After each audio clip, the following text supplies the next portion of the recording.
Good evening, folks. Welcome, and North Beverly Elementary School is the host this evening for our middle school forum. My name is Dr. Al Genziano. I'm the interim superintendent of schools, and we're here to talk about a new middle school. We're here to talk about a new middle school which gives Beverly an opportunity somewhere between 91 and 95 years. The President Briscoe, if it was having a birthday tomorrow, it's somewhere in there with that 91 and 95 candles on the cake. And when you get to be that age, the systems start to break down, and it's time for a new school. And we have an opportunity presented to us by school building assistance that gives us reimbursement at close to 55% to build a new school. And we could duplicate what we presently have, 6, 7, and 8, or the thought process is to go with a 5 through 8, which frees up some space at the elementary school that provides us with opportunities to do full day K, better science programs, better technology programs. But in the present situation, our elementary schools are pretty tight.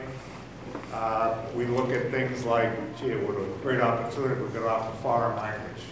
What a great opportunity if we could offer more science where we had science labs. So that's the kind of opportunity we have afforded to us. And there were 2 handouts when you came in. And the handouts, one is a draft copy of an educational specification, which is subject to change. It may go up, it may go down, but it gives you a ballpark, a general idea of how many square feet you would need for a 5 through 8 on the right. And on the left at the bottom, if it was 6 through 8, I reduced it by 20,000 square feet. So on the right-hand side, you get an idea of what it would cost us to build a 5 through 8. And if you wanted to go 6 through 8, it would be in the left where you would reduce it by 20,000 square feet. The other handout was a format that this is number 4. We started at Hannah Ayers. We had Centerville on Friday morning, and we try to give you an opportunity to listen to different people. We have Chris Silverstein, Chris and Anne Marie Kays, the school committee members, co-chair a task force and did a lot of research and a lot of study on 6 through 8, 5 through 8. Paul Manzo is the president of the school committee. Mayor Mike Cahill, other members of the school committee, Lorinda Vishnick, Matt Kavanaugh, Dave Manzi. On the school side, we have Erin Brown, who's the host principal, with her adjustment counselor, Claire DeRosa. We have Bob Murphy, Swampscott Middle School principal. We've tried to bring a middle school principal from a community that has 5 through 8. We've had Linfield, we've had Wakefield, and Bob's from Swampscott. Matt Poskin, middle school principal, Stacy Busick, our special ed director and early childhood coordinator. So we'll try to give you as much information as we can, and then in the Q&A session, we're all available to answer questions. And if you have questions for Bob, who runs the 5 through 8, and some of you, I can tell by the faces, you've been at Centerville and you've been at Ayers. We had Jean Tremblay, the elementary principal from Linfield, but will be the superintendent of schools July 1. On Friday morning, we had Mark Bedrosian from Wakefield and Bob Ralston from Linfield, both 5 through 8 principals. Tonight, we have Bob Murphy, and weather permitting, at the Cove on Thursday evening, the present superintendent at Linfield, Dr. Tom Jefferson, will be available. So we've tried to have people available who are in communities where the 5 through 8 model exists. And Linfield is the MSBA model for a 5 through 8 school, so that's why we've had 3 different people from Linfield coming to talk to us. So with that, I'd like to introduce Erin Brown, the host principal at North Beverly. Erin. Hello, everybody. welcome. Thank you for coming tonight. I think we have the biggest crowd yet of all the schools, so I'm happy to see you all to learn a little bit more about the potential grade configuration in the middle school. Like Dr. Genziano said, the current middle school is 6 through 8 model, and tonight we're going to be kind of talking to you, each one of us, a little piece about the opportunities that a 5 through 8 model might afford us as well. So my little piece of this is what opportunity could it provide us as in elementary school, whether it's our elementary school or any of the elementary schools around the district. Currently, here at North Beverly, we have 3 classes for each grade level. So this year we have 3 kindergarten classes. So the building wasn't made for 3 at each grade level. We were really looking at more initially at 2 kindergarten classes. So with 3 kindergarten full-day classes here this year, we've had to push into our science lab. So one of our 5th grade classes currently is in the science lab this year, which means we don't have space to have the science lab. The science instruction is happening in the library and in the art room when it's available. And when it's not available, they push into the classroom, which is, again, not optimal. So looking forward, certainly we love our 5th graders, and we would not want to lose our 5th graders to a middle school model. They provide a lot of leadership for the rest of the students in the building, but we also are short on space. So this kindergarten class that we currently have, 3 full-day classes in the building, and almost a full half-day program outside of the building. So moving into next year, it's a bubble group. We're actually looking to have 4 first-grade classes. So no matter what our kindergarten numbers look like for next year, we're automatically not going to have that science space already. We know that. Our kindergarten numbers coming in so far are kind of on the cusp. We're definitely 2 classes, 2 full-day classes already, with the potential of growing to 3. What would that mean for us if we actually pushed in 3 kindergarten classes full day next year? Would we be repurposing yet another room in the building, whether it be the art room or the computer lab? So space is just really at a premium around here, and it's difficult with the groups coming in to keep all of our kindergartners in the building. Keeping kindergartners in the building obviously is one less transition for them. So as I look at it, certainly there are all different opportunities, but for us as a building, space would certainly help us out. The other thing is, okay, it provides for kindergarten. What else does it provide for our students as a whole in terms of across the district? 4th graders, it would provide them the opportunity to take on a leadership role. So that's something that I think would be a benefit for 4th graders. You're going to hear tonight from Mr. Posca a little bit about the benefits for 5th graders moving to a middle school model. Certainly he has some ideas already and has been working on that, and you'll hear about that. But increased academic choice for them, as well as extracurricular, co-curricular activities that we can certainly do here at 5 different elementary schools. So that also is a benefit for 5th grade students. And then he'll also talk a little bit to you about 6th grade students and the benefit for 6th graders, looking at a smaller learning kind of community for 6th grade students. So when you look at it as a whole, there are a lot of opportunities and benefits at looking at 5 through 8 model. And certainly, you know, different people will talk to you tonight about the benefits and do they outweigh any costs that there are in moving to a 5 through 8 model. But those are some of the things that we face in terms of the elementary schools, and we're not alone. All of the elementary schools are in the same position where we're looking at that space is really at a premium, and we'd like to be able to utilize that space. This gives us an opportunity to do so, but it also looks at, certainly as a district, what's best for the students. We always do that. I've been in the district for 9 years, and just about every administrator in the district has been in at least 9 years, or a little bit longer, some a lot longer, have been in the district. And one of the best things about, I think, our district is the students are always put first. What are the needs of the students? And every decision we make is student-centered. How do we make this the best decision for students? What is that? And looking at the costs and benefits of the decision. So certainly I was part of the high school project. When I was at the high school, we didn't just build a building. It was about how do we improve the educational process for children?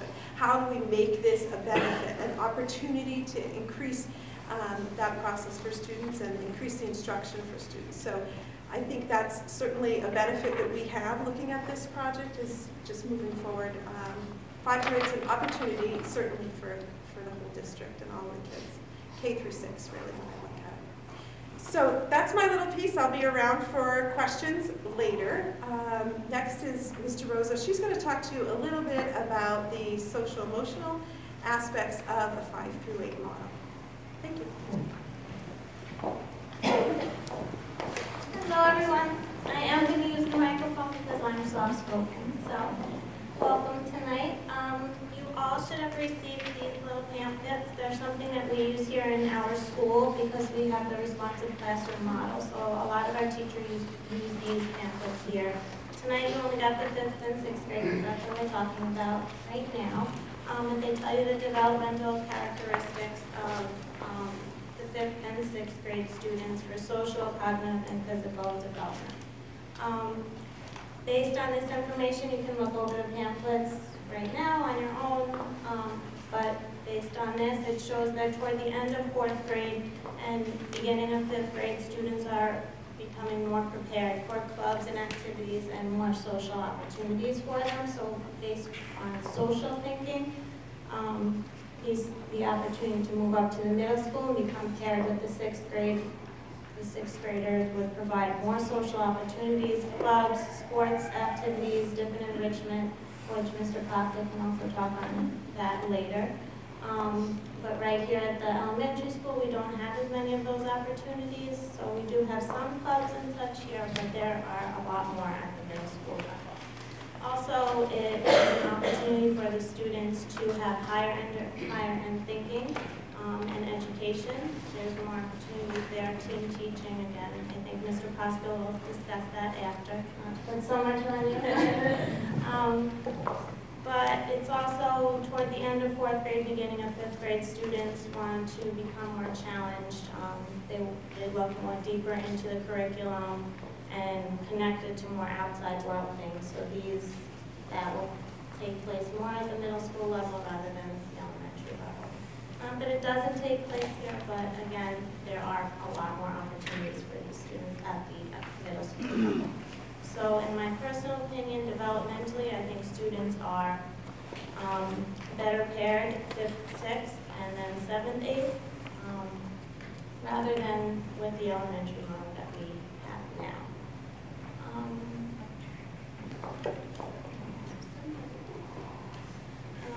It will also ease the transition for 5th and 6th graders rather than pairing the 6th graders straight with 8th graders. If 5th and 6th graders can become paired, then they will also have the opportunity to ease into transition and then move up 7th and 8th. I think that's one of the models that they're going to discuss as well tonight. So I think that is important to think about and consider too. I know a lot of you are concerned. I've talked to some of you this year about 5th graders or 6th graders jumping right in with 8th graders. I think that this pairing model will ease that transition. Okay. Now I'm going to pass it on to Mr. Costa.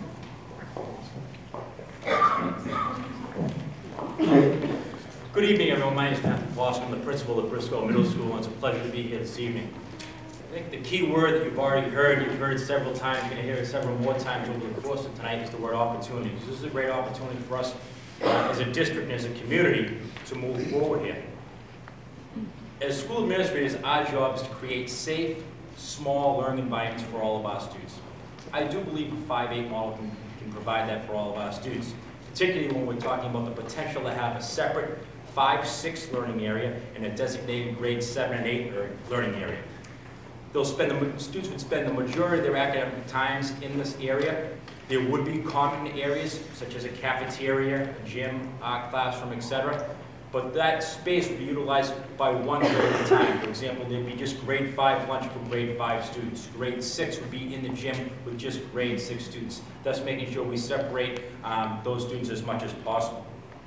About 3 years ago, there was an ad hoc committee that was put together that I was fortunate to be part of that had to look at various grade configurations for the district. As part of the work that we did for that ad hoc committee, we looked at a variety of literature. All the literature and research emphasized limiting the amount of transitions. And by limiting the amount of transitions, you increase the academic achievement of the students. Thus, in that model, a K-8 model would be the ideal model for a district because you'd be having 2 transitions in a district. A K-8 model does not work in our district here, so we had to look at other configurations.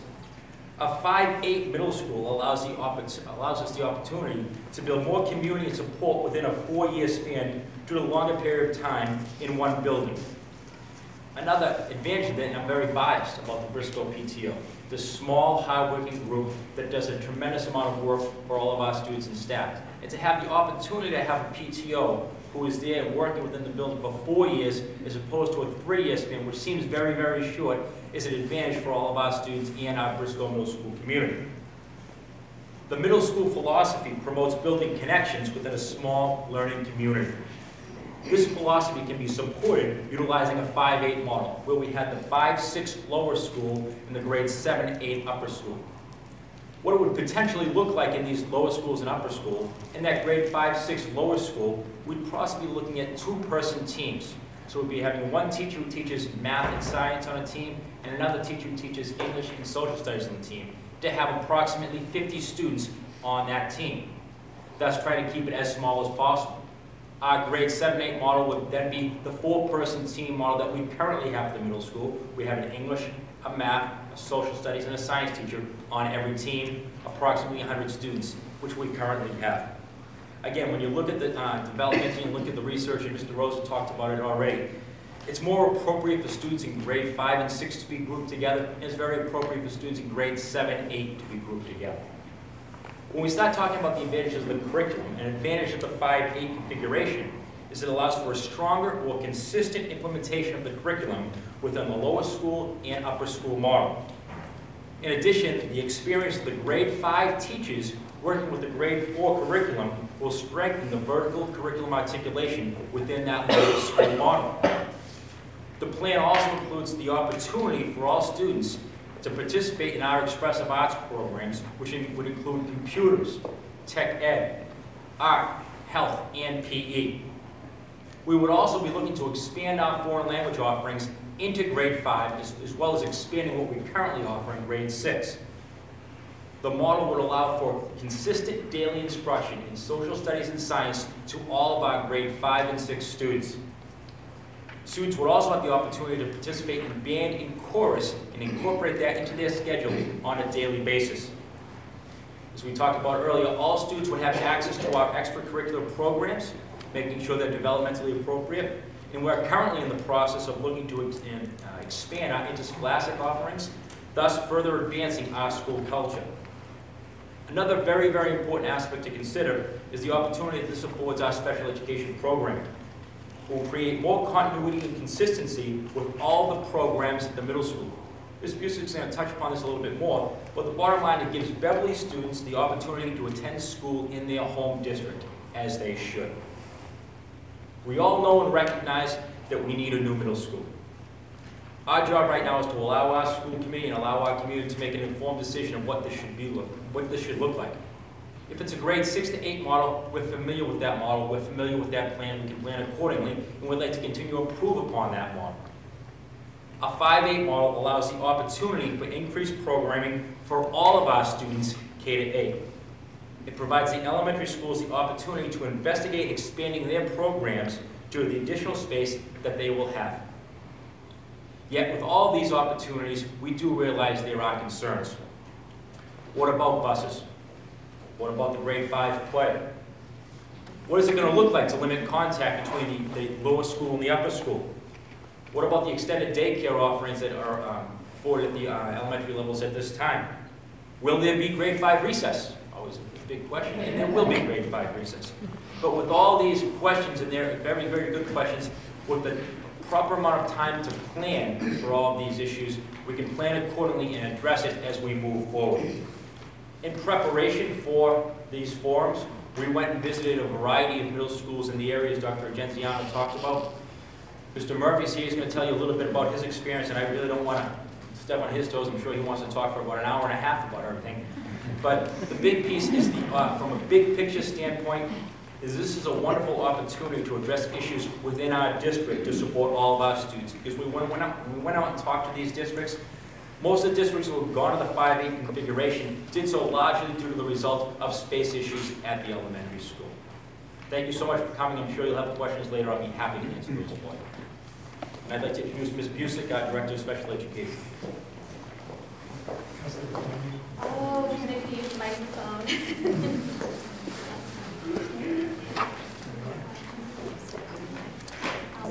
Good evening and thank you for coming. So my role is to talk about the 5 to 8 middle school model from the perspective of the early childhood and then the special ed programming perspective. In looking at our early childhood component, we currently have a full day and half day kindergarten model across the district. One of the potentials that we have moving forward, or opportunities, as we all keep using that word, if we move to a 5 to 8 model, is we can now look at full day kindergarten potentially across the district, which I think a lot of us feel is important at this point for our students. And also with that, we can start considering removing it as a district program and putting kindergartners back in their home school at the start. If you have a child who's been in our district from preschool on up, you know, looking at some of the movements we've made at the early childhood level, by the time a student hits first grade, there's a potential that they've moved 3, maybe 4 times, because our preschool program has been a transient program over the years due to space. And then with full-day kindergartners not always getting into their home school, or half-day kindergartners being moved to other schools outside of their district. So that's one of the things potentially we can look at moving forward if we have the space of the elementary schools. Currently we can't do that because we don't have the space to expand our kindergarten program. The other piece too, in this past year, if you've had kids who have gone through kindergarten in the past, and you have one this year, we increased our cap to 22. So another piece that we can start to look at is decreasing that number potentially and lowering the classroom numbers down to 20 or something more age appropriate. So those are 2 reasons from the early childhood perspective that would really benefit us in the 5 to 8 model is really the early childhood component. From the special ed perspective, one of the things that we've been looking at over the course of the 2 years that I've been special ed director is our programming across the district, and really looking to expand the programming we have and look at bringing programming to the district to meet the needs of more of our students. What has kind of put a roadblock up is the lack of space at the elementary level to really work on that. We've been able to do it in a couple of the schools, but across the district we've not been able to do that. And we have a program at the North Beverly School that we are looking to expand based on numbers and providing more smaller group instruction. And in order for us to do that at this point, we've got to take space from somebody else in the building. So really, if we can move forward and really look more closely at our special ed programming and look at expanding and creating new programs, we can keep more kids in district where they belong, and we can also start bringing kids back to their home district, because everybody deserves to be educated in their home schools.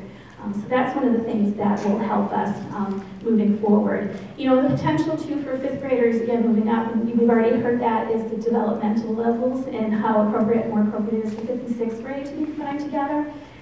So the special ed programming opportunities also go up to the middle school and high school. So at the middle school level, we can start looking more creatively and more developmentally at what we're providing for 5th and 6th grade students, and 7th and 8th grade as well, through that matching and modeling. And I think what you're going to hear too, moving along with some of the others, Emery Chase and Chris Silverstein will be talking about some of the research.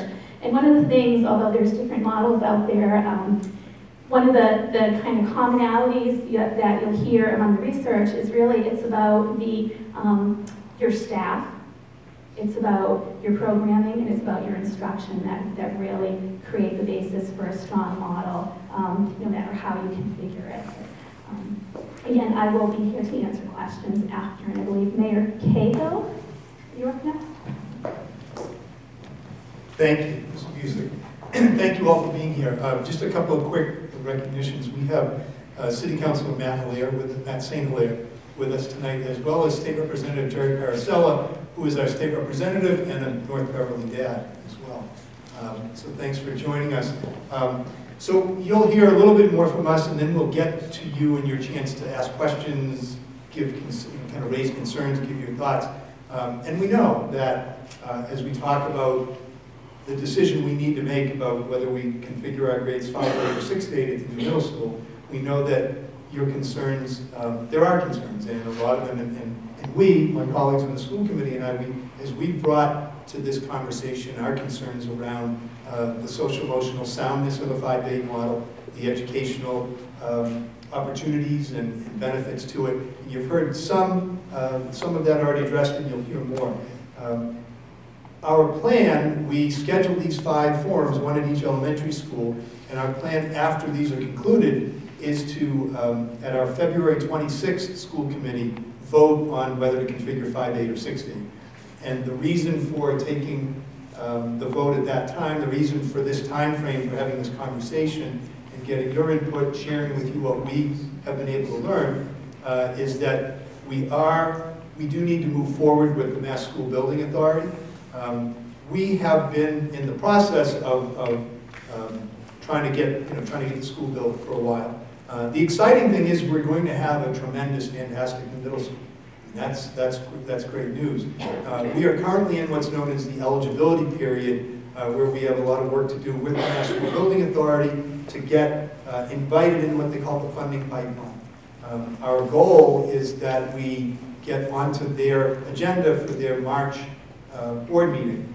And so that's part of why we're doing this work now and planning to take the vote later this month. Once we're invited into the funding pipeline, then we'll be able to go out to bid, select a project manager and a designer for the new school, and conduct what's known as a feasibility study. And the first step with that will be to look at Briscoe. Because the kids are currently at Briscoe, we need to look at Briscoe. I think we'll pretty quickly, and that's all of our sense and MSBA sense, we'll pretty quickly look at the Briscoe building and campus and determine that it's not appropriate for the new school, at which point we'll turn our attention to Memorial. And among other things, the feasibility study will help us determine whether a renovation and addition is what's appropriate at Memorial, whether a tear down and entirely new construction, or whether some combination. So there's a lot to be done. We have been, when I say we, I mean the city, the prior administration, and some of my colleagues on the school committee have been around longer than me, longer than the last 6 weeks. So, there's been an effort to try to move the process along in a way that we can open the new school in the fall of 2017. That's 3.5 school years away.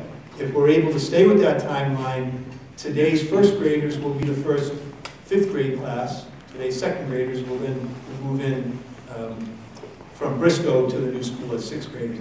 So just with that in mind, how many of you have kids who are pre-K or younger, kindergarten or somewhere in that range? Okay. And some have kids who are older? Some have both, right? Okay. All right, thanks. So we are pushing hard to be able to appropriately, thoughtfully, thoroughly move this forward and stay with the timeline of the fall of 2017. The MSBA has cautioned us that if we're going to meet that type of a timeline, we need to hit each step along the way in kind of an optimal fashion. So it may not be possible to get in September of 2017. We don't want to fall back from that goal because we recognize that as great a resource as Briscoe has been for a long time, we do want to get our kids into the new school as soon as we can. So that's some about the time frame. The decision about grade configuration, you're hearing a lot about the social, emotional, and educational sides of it. I want to share with you some of the realities of the space and cost considerations that we need to incorporate as we make our decision. If we build a 5-to-8 middle school, we will have successfully, with one project, addressed our pre-K through grade 8 space and resource needs. And you heard some of the concerns around the pre-K population and the general space needs, both for regular classroom space. Is this a school where you still have your science room, or you don't? You don't. And that's something that we're fearing is going to happen at other schools as well. And the ability to devote the appropriate spaces and amount of space to our special education program. So, some of those things will be solved with a 5-to-8 project. If we decide to build a 6-to-8 middle school, it just means that we still need to address all of those issues. And we likely need to do them with multiple elementary school additions. Probably not 5, probably 3, maybe 2, probably 3. But that would then extend out the time frame for being able to address all those issues longer. It would take us probably several years longer. The cost to build multiple elementary school additions would assuredly be significantly more than the cost to include the 5th grade in the middle school. So just keeping those things in mind. Last point, we do have one more of these forums scheduled for Thursday night at Cove School. If we do not have school Thursday, we will not have the forum that night. If we do have school Thursday, the storm's supposed to run from Thursday morning to Friday morning. If we do have school Thursday, we'll try to have the forum Thursday night. We'll try to put something on the school and city website to that effect one way or the other. And if we do need to postpone it, we will try to reschedule it prior to February 26th, which leaves us very little time because we'll probably avoid vacation week, which might give us a couple of nights to work with prior to that meeting on the 26th. But we'll do our best to either hold it this Thursday night or find a way to hold it prior to our meeting and our vote. So with that, I'd like to turn it over to my colleagues. Oh, last thing. When the vote happens on February 26th, just so you know who will take it, we have a school committee made up of our 6 ward school committee representatives and me as your mayor. So there are 7 of us, and we're the ones who will be charged with the decision. With that said, I'd like to turn it over to school committee members Chris Silverstein and first Anne Marie Chasen, who have done a good amount of research on the very issues that we're all most concerned about. Hi, I want to thank you all for coming out tonight. It's really cold and I know how hard it is to get out on a winter night. I know for some of you, this is probably the first you've heard about talking about having a 5th grade middle school. Beverly actually talked about it first 21 years ago. I remember that because I was pregnant with my youngest child and he just had his 21st birthday. I served on that committee and the plan that we discussed at that time was to have, we had 2 middle schools, we had both Memorial and Briscoe. 5 and 6 would be in one building and 7 and 8 would be at the other building. The decision was made at that time not to go forward with that plan, but it's been talked about at Beverly for quite a few years. As Mr. Posca said, 3 years ago there was a task force that was formed to look at space issues at the schools. And we knew there were space issues at the middle school. Mr. Posca can attest to the fact that we're using closets as therapy rooms. We're using every single classes have been divided and divided smaller and smaller. So we know that they were obviously at, just jam-packed in there. And then we have the elementary schools. I know there's some of you out there going, but what about McEwen? The plan is to take back McEwen, and they have a lease that will go through, I think, the end of a year from June. So the plan would be for us to bring that back and to be part of the Beverly Public Schools, and that's where the preschools will go. Because as Ms. Busick said, they need a home. And there are our youngest and most vulnerable children, and we're moving them around from place to place. So they need their home. So that is the plan for that. So then, why are our elementary schools too small? Yeah, none of us were here when the plans were made and designed these schools. I think Beverly has grown at a faster rate than what the projections were. I think that says great things for Beverly. People want to live here. You all chose to live here for some reason. So that's part of what happened. So, but we have to come up with a plan. So a lot of things have been talked about over the last few years. One, we talked about sister schools. So having like one of the smaller schools paired with one of the bigger schools. So the smaller school would be say North Beverly would be paired with Ayers, and so you'd have K and 1 in one building, and you'd have 2, 3, 4, 5 in the other building. And that was discounted. It just was, it's moving kids too many times. So we all know that when you move a kid, anytime you move kids, there is a loss in student achievement. So you want to do that as infrequently as you can. So we've looked at a lot of different models, and right now this is the model that we're looking at. We haven't made up our mind, and I don't want any of you to think that. We are, all of us here on the school committee, all of our contact information is on the website. Pick up the phone and call us, send us an email. I just want to caution you, if you cannot send an email to all of us at the same time, because if we respond, that's violating the open meeting law. So if you can, reach out to your representative, which is probably me if most of you are Ward 5. And we're happy to talk to you about this. As I said, the decision has not been made. But we do have an opportunity here. We know that if you try and cram 5th grade into a middle school building built for 6, 7, and 8, you don't have the best results. But we're starting fresh. We have the ability to build the school that we think will be best for our kids in Beverly. And one of those options is a 5-6 model on one side and a 7-8 model on the other side. Whether you do it by floor or by wing or by it gives us so many choices of what we want to do. An example would be, Mr. Koska talked about foreign language. Right now, we currently offer foreign language grades 6 through 12. If we wanted to offer an Asian or an Arabic language, you can't do that in that amount of time. You need more years. So what happens if we decide to put, Mandarin and we move it to grade 5? That's an opportunity that we couldn't do with what we have now. And that just falls through for, if you look at subject after subject, our teachers, our elementary school teachers are certified through grade 6, so that covers that. So we've really looked at some of the logistics, but the school committee essentially makes one decision. We make a decision whether it's going to be 5 through 8 or 6 through 8. The rest of it then goes over to the school department, and they make the decision as to what will be offered and what the schedule will look like, and they will welcome your input, but that isn't a decision the school committee will be making. We just basically have one decision. So once again, thank you for coming, and contact us with any questions. If you walk out of here tonight and say, oh, I wish I'd asked this, you can reach us. And now, pass this to Crystal. Proceed. We have this roadshow down to a science. So thanks for coming, and I just wanted to let you know that, when this idea was proposed back in 2011, this question was running through some of our minds. Yeah, we have a space issue. Yeah, we need to solve that space issue. But what about the academic piece of it? And what about the social emotional piece of it? And so for me personally, it was like, you want our 5th graders to be in the same school with our 8th graders? Holy cow. So what happened is this time around, we decided that we would form a small task group with Mr. Manzo, Mrs. Chesa, and myself. And then we recruited some other people like Mrs. Visnick to help us out, and a couple of other parents. And what we did was we tried to find other middle schools that were already configured in grades 5 to 8 and ask them. We had a lot of questions to ask them. We had about 5 basic questions, but our main question for all of these administrators was, is a 5 through 8 middle school academically superior to a 6 to 8 school? So we contacted 22 schools, and some of them we actually went to and crawled around and learned from the principals there. And here's what we learned. We learned that the districts who were happy with their 5 to 8 middle schools had these things in common.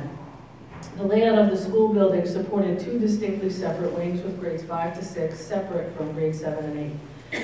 Typically there was one principal for the school and then an assistant principal for each of the wings. The 5th graders either had a self-contained classroom, or at most they had 2-person teams, much like North Beverly has, right? They preserved the elementary identity of the 5th graders by maintaining recess and also by preserving some of the other elements of 5th grade culture. And the grades 7 and 8 had 4-person teams, and most of the principals we spoke to would agree that the team model worked better than a junior high model. Many of the schools had separate lunches.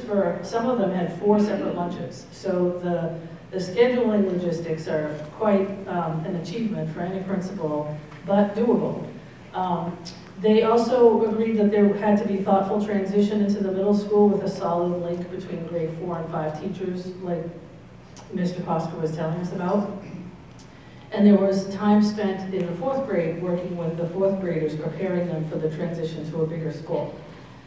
The extracurricular activities remained developmentally appropriate, so a lot of the schools were still doing roller skating parties for grade 5 and dances for grade 8 and whatever comes in between there. And that extra planning is crucial with figuring out how the students are going to travel through the building, how the busing is going to go, how to organize the space. So many things needed lots more attention. There needed to be thoughtful planning for transportation specifically for a lot of reasons. But one of the things that we heard about in one of the schools was that they asked the 8th graders to be role models on the bus so that the 8th graders kind of knew that they would always sit in the back, but they would also kind of keep an eye on the 5th graders. So they were like the big buddies of the 5th graders. And you know, one of the principals we spoke to when we were talking about that said when it comes to bullying, he said most of what he sees is bullying among the same grade level. He doesn't often see it, 8th graders bullying 5th graders. So that was kind of comforting to hear because I guess I had it wrong in my head too. And then there also needed to be well thought out transitions for students who have special ed services and their IEPs and transitioning their IEPs and what's offered for them in a middle school versus an elementary school. And many of the principals also agreed that parent input in general, to include some of the traditions from all of the 5 elementary schools, would be important coming into the new school. And that's the situation we will be in. We'll have 5 elementary schools feeding into 1 middle school, and how do you preserve those 5th grade traditions, right? Because everybody's kind of doing something a little different. So in addition to talking to all of the principals and people that we could get in touch with, most of them we were talking with on the phone or we went to visit. But we also did a lot of research and we read a lot about grade models, grade configurations for elementary school in general. And we really found no hard data to reflect that academic scores were better in one configuration over another, which I was hoping we would find something. But we learned that principals felt that there were positive influences on instruction in a 5 to 8 model. One of the things we heard over and over again was that teachers got to learn and understand the students a whole lot better because they had them in the building for 4 years. So by the time students got to grade 7 or 8, they understood what they needed. So they also could see strong growth in students over a 4-year period, and they were able to do some cohesive writing programs across the span of the 4 years. They learned over time what kinds of interventions students needed, and teachers had more opportunities among themselves to collaborate and work together. And a lot of the stuff Mr. Posca already shared with us too about the opportunities for 5th graders to have more consistency in expressive arts, technology, science, and social studies. And I have to say, the current model we have in our middle school, those opportunities are limited, especially if you have a student who's taking band. I have a 10th grader now who, when he went through our middle school, he had 18 days of art over the 3 years. That's not much art if you're somebody who loves art, And then a lot of the schools put in place leadership opportunities for 8th graders, where 8th graders were helping 5th graders with reading projects, and it also opens up opportunities for 6th graders to be leaders. And right now, when I look at our middle school, I look at our 6th graders are kind of on an island by themselves. They're separated from the 8th graders, and they're on their separate floor. And they don't have a whole lot of leadership opportunities. Most of those things are reserved for the 7th and 8th graders. So it'd be nice to see some things for that age group as well. So while we were doing all this research, I got this phone call one evening from one of the principals who actually spent time with us on Friday morning. And one of our questions on our survey, if you will, was, what are the challenges that you face with this 5 to 8 model? And he said he felt compelled to call me. He was planning to answer our survey by email, and he had spoken to one of the other people who was helping us with this project. And he said he felt compelled to tell me that challenges exist in any grade school configuration.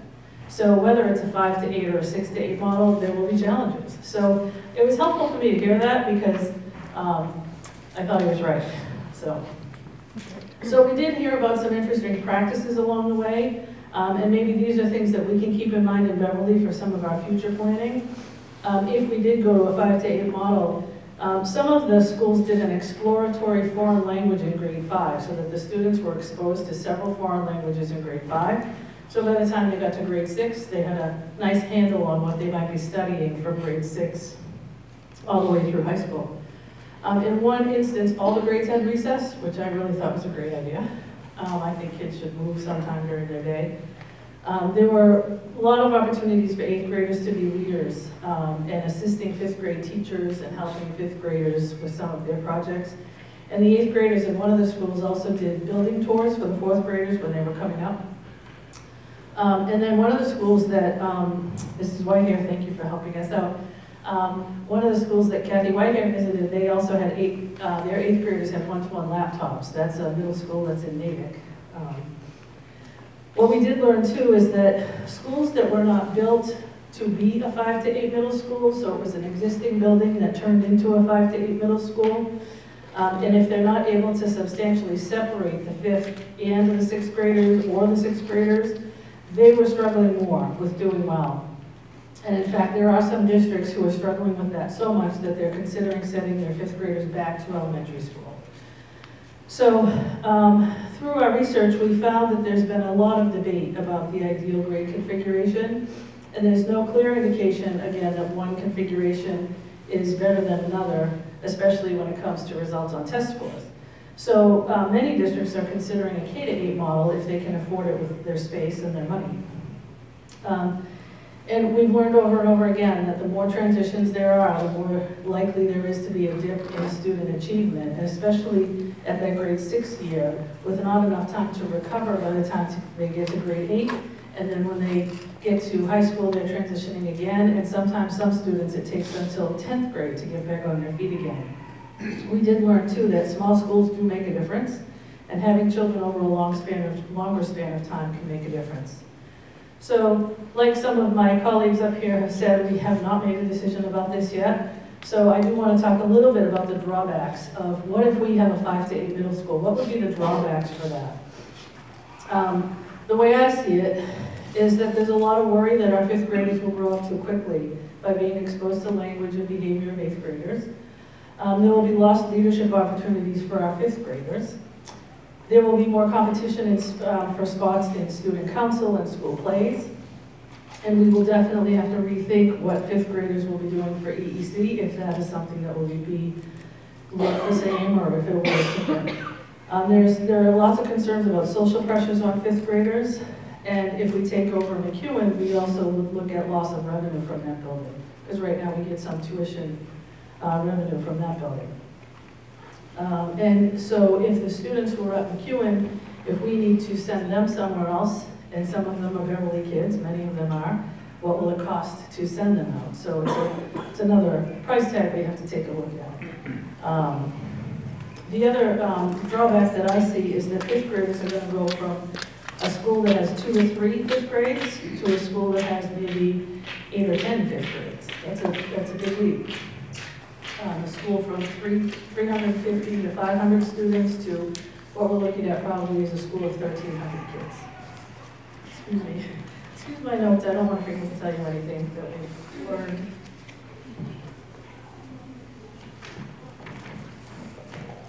And then the other drawback is that we're going to need to find a space for our central office people because they need a place to do their work. So overall, what we did learn, and what we learn over and over again, is that there are things that we can do to raise achievement, and no matter what we do, no matter what kind of configuration we have, we know that there are things that need to be in place for quality education, and these are things that we need not compromise on. And a lot of these we already have in Beverly, things like thoughtful and thorough preparation for transition to a new school, high expectations for our students and their learning and their behavior, extended learning time, whether that's after-school activities or sports, robust after-school activities, high-quality teachers, and above all, safe schools. So, again, we have this vote coming up on the 26th, and we'll decide which model we want for our school district. And part of the reason that we're holding the forums is to share with you what we've learned, but also to ask you to inform us about our vote. One of the things that I struggle with as a school committee member is oftentimes we make a vote, and then the emails start coming in with opinions of how I should have voted. I would much rather hear from you before that, either by email or telephone, and I'll do my best to return every phone call and have discussions with people as much as we can. We are in a bit of a tight time frame, but that doesn't mean we still can't have the discussion and learn together what would be best for our kids. So, if you can, you'll find all of our information on the Beverly Schools website. Our emails and our phone numbers are there, so take advantage of us. Let us work for you. Thanks. Thanks. And now we'll have Mr. Bob Murphy of the Swampscott to share some thoughts, and then we'll go to our Q&A. Sure. Well, good evening, everyone. I'm here by guest to speak to you from a principal's perspective of a current principal from 5 through 8 school. Background on that is this is my second year in Swampscott, where it is a 5 to 8. Previous to that, I was principal in Lynn, Massachusetts, Pickering Middle School, which was a 6 through 8 school. So I have kind of a unique perspective that I can share probably with both sides of the coin. I can also share from a dad's perspective. I have a 7th grader and I have a 5th grader. So I'm kind of in the same shoes some of you folks are in as well. The resounding theme I've heard, again, is the ability to kind of house the students in different grade levels, compartmentalize, if you will, lack of a better term, keeping them separated. The school I inherited, and I grew up in Swampscott, so I have a lot of history of the school. When I first moved to Swampscott in 1974, when I was about this tall, I was 1 or 2. It was Shaw Junior High School. In 1977, they added on 2 wings. In 1978, they graduated the first class of Swampscott High School. 7 years ago, Swampscott built a new high school. And then the old middle school, where I went to junior high school, up on Greenwood Avenue, was closed. They moved the students back to Swampscott High School. So it has gone from a junior high to a high school to a middle school. So clearly it was never designed for a 5 through 8 school. We make it work. I'm able to keep my 5th and 6th grade students substantially separated from 7th and 8th grade students just by the design of the wings of the building. I have a 2-tiered cafeteria. So I have 2 lunches during the day, and when you hear people say scheduling is a nightmare, it is. Trying to get everything balanced and trying to find coverage and times and slots and contractual obligations and all that. My 5th grade students eat lunch with 7th grade students. 2 tiers, so the younger students stay in the upper tier, the older students go to the lower tier. In my 2 years there, I have never seen more than higher or below to a younger sibling interaction between 5th and 7th grade students. And even with 6th to 8th grade students, and most times the 8th grade students are doing one of these when they see a younger sibling. And I say that in jest, but in seriousness.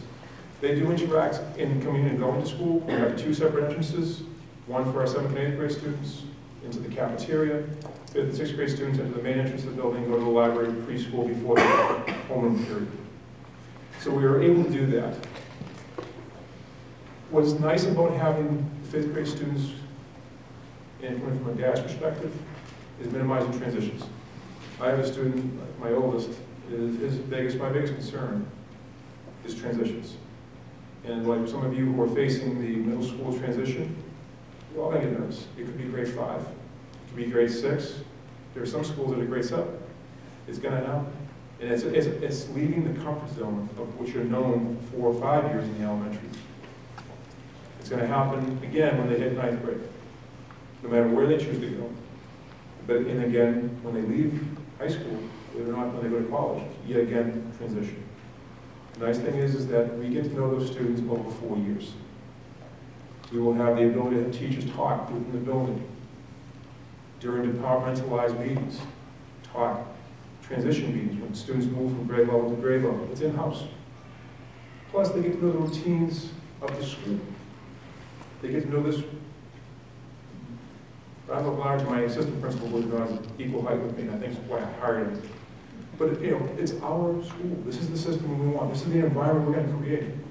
We have that ability, and it's nice to have them going on 4 years. And I cultivate that, and I've heard this from time and time again, leadership responsibility roles. We started the National Junior Honor Society chapter in my school last year. I brought that with me from Lynn. This year we are instituting 7th and 8th grade students are eligible. The National Junior Honor Society members now are tutoring 5th and 6th grade students that are struggling, that have been identified by teachers in math, ELA, science, and social studies. It's after school, and it's a nice component. Those 7th and 8th grade students have now taken pride and ownership in Swampscott Middle School. That's great, Mr. Murphy. What about those 5th and 6th grade kids and their leadership opportunities? Another unique thing about Swampscott Middle School is we also house the integrated preschool in the building. So I have really no space whatsoever.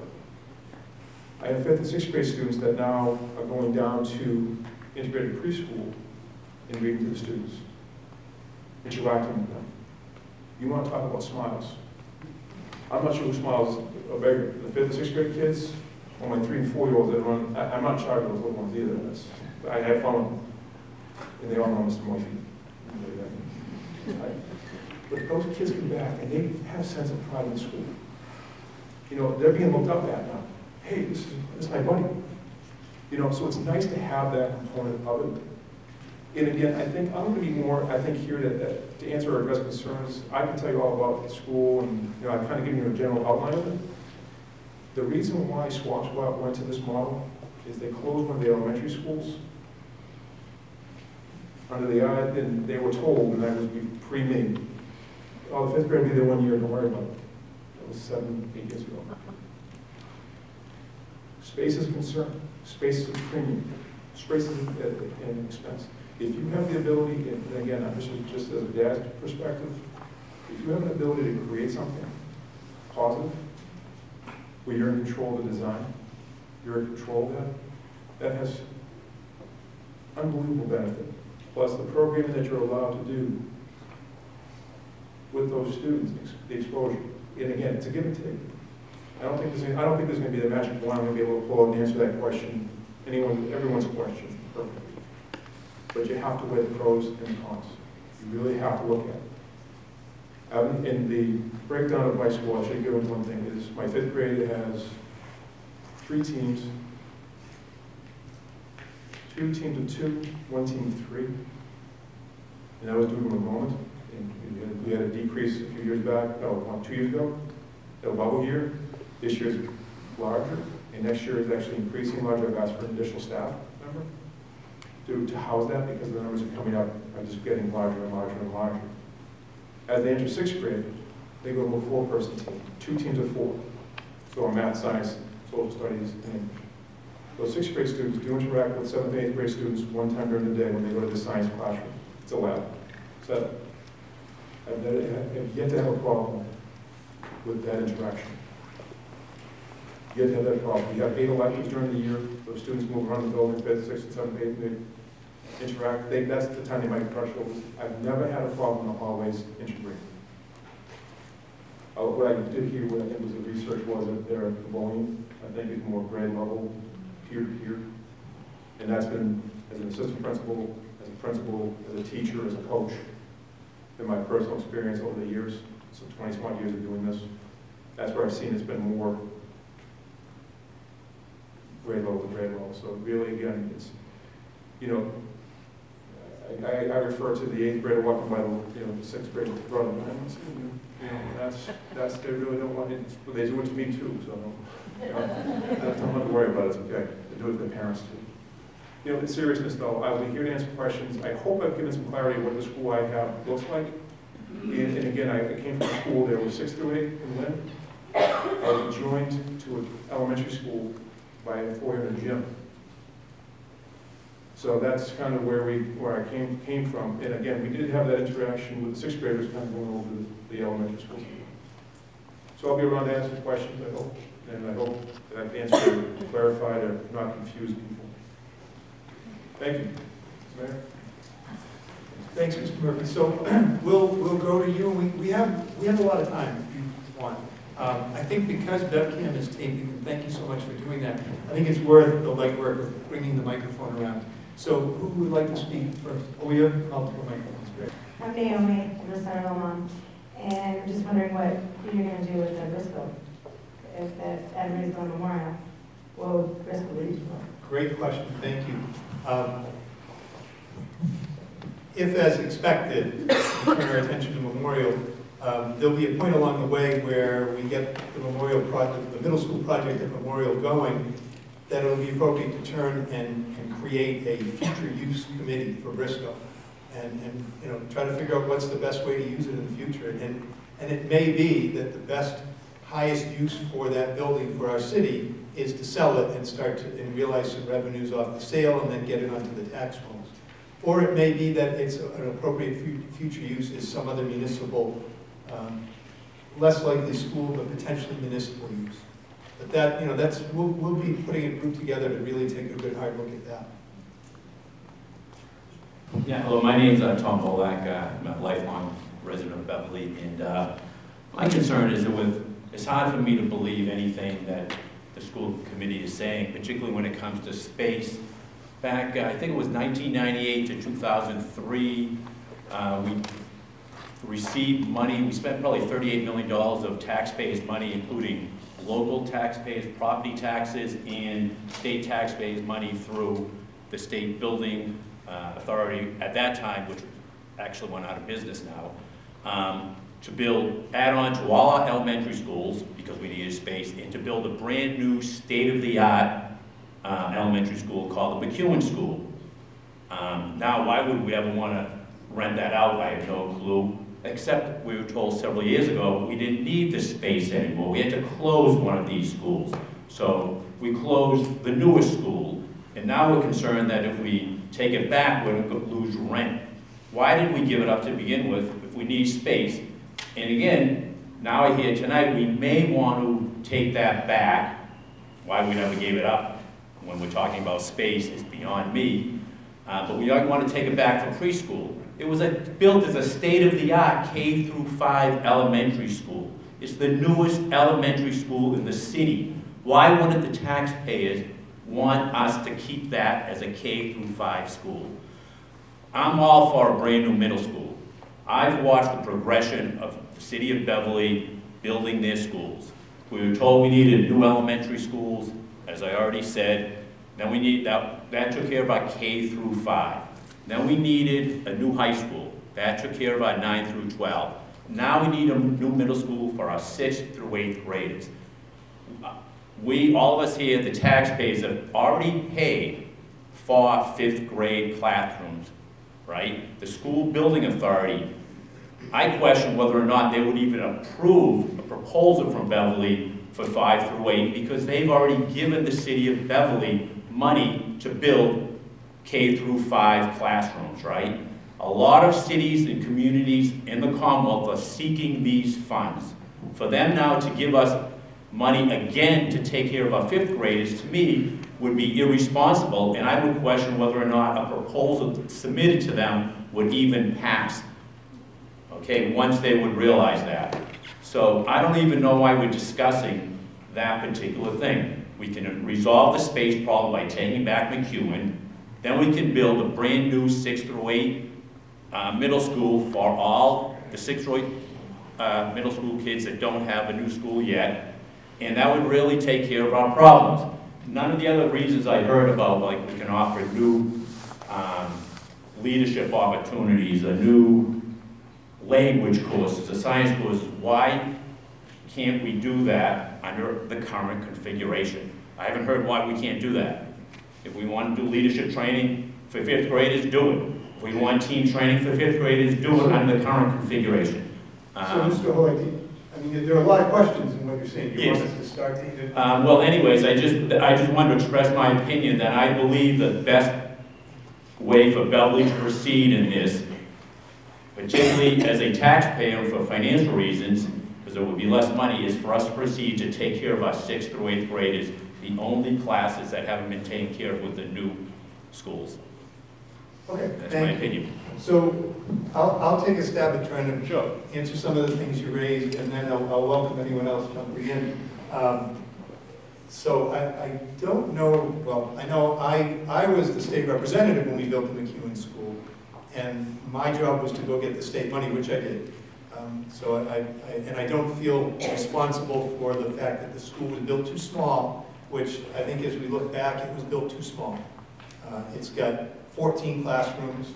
The rest of our elementaries have, by 14, I mean 14 classrooms that were built, for grade level classes. And the rest of our elementaries have anywhere from 17 to 23, I believe. Now, as best I remember and understand, because I was not in office in any way at the time that McEwen was closed, I think as we look at it, largely McEwen was closed because this was at the end of the 2008-2009 school year. The world economy had fallen off the cliff, and there was a huge cut in state aid, and I think it was largely a lack of money that required that we close that school. It wasn't that we didn't need space. It was a lack of money and a lack of ability to fund the district at that level. So there we had, and if you remember when Memorial closed, I think we were probably a few years ahead of a point where the middle school population could have really comfortably fit into Briscoe. But I think similarly, we as a community were faced with budget problems and crunches on a few different occasions. So that's best as I remember and understand. Where we are now is that if we do build a 6 to 8, as I talked about a bit earlier, we will still have space needs. I think maybe one thing that's different today from some years ago is the scope of our pre-kindergarten needs, the number of kids who we need to serve at that level. And we now have 4 pre-kindergarten classes at Memorial, and we have 4 pre-kindergarten classes renting space at the collaborative building up the hill from the high school. The office building on Sawyer Road up the hill from the high school, which is occupied by the collaborative. So we'll need a home for those pre-K classes, and those 8 classes may expand to more. But that's what we've got right now. We also will need a home for our school department central office staff, the superintendent, the special education director, and other professionals who run our school district. They were at Briscoe for years and years. And then when we brought all the middle schoolers into Briscoe, they needed to leave and create more, vacate all the space there for the students. They went over to Memorial. So today, our central office staff is all Memorial. We have 4 pre-Ks at Memorial. We also rent space to the North Shore Recovery High School at Memorial. And we also utilize one wing of the first floor for our police department's criminal investigations division and our municipal inspectional services department, our veterans department, and our community development department. So, and prior to moving them into Memorial, we were paying rent to house those municipal and police departments across the street from City Hall. So there are a lot of things that are kind of at play here. When we begin to build the middle school, everybody's going to need to vacate Memorial. We will need a long-term home for our pre-K population. You heard that McEwen is where we're looking for that. Right now, as we look at our pre-K population and our central office staff, we could just about, I think comfortably, but just about house all of that at McEwen. So those are some of the things that are in our thought process as we're looking to solve them. Next, is that okay for now? Anybody want to add? Next question, Bob? Thank you, Jerry Purcell, I'm the state representative. Just to follow up on your point about the school building authority. We've had State Treasurer Steve Grossman come to the city of Beverly twice. He's the treasurer and also the chairman of the school building authority. So he's visited the high school, and he's also come to Briscoe. He's toured Briscoe with Mr. Posca and other officials from the Mass School Building Authority. So they've seen firsthand the condition of Briscoe, what it's like, and they understand that we need a new middle school. So can we guarantee that we're going to get the funds? No, but I think we're in good shape. We've been approved every process along the way, every step along the way. The School Building Authority has approved the City of Beverly's applications and so forth. There's been a lot of work done by school committee members and others, so I'm pretty confident that the School Building Authority is going to approve this project. So Yeah, and I really hope they do approve the project. I'm just questioning whether or not the proposal that they receive from us, if it's for 5th through 8th, whether they're going to reconsider because they've already given us money for 5th grade classrooms. That was my question. I know they're going to give us some. Right, and Mr. White, so you're reiterating your concern that they won't approve 5 to 8 since they. Right. So, and thank you, Representative, for Right. kind of getting back to that point. The MSBA knows that we either build a 5 to 8 now or build a 6 to 8 now and come back for future additions at the elementary level. They know our history. They are working with us closely. We're in communication with them 3 or 4 times a week. We met with them 2 weeks ago. Everything's on track to get our submissions in, to meet with them either, hopefully at their March board meeting, if not then at their April. We're targeting March. And the decision on grade configuration is the one remaining piece that we'll need to submit that'll accompany our enrollment projections. So I understand the point you're raising, and I think we're all confident and we're talking directly with them about 5 to 8 or 6 to 8. So I understand the concerns you're raising. I think they're all taken care of. I don't think we run the risk of not being approved because of the fact that the McEwen School is currently not being utilized directly by all of our students. We have some Beverly students in there because we're renting to our own regional collaborative. But the plan we have for utilizing McEwen for pre-K going forward, I think we'll handle any concern that you might raise there. Other folks? My name is Christine Murray, and as was indicated before, busing is a question that comes up for a lot of people.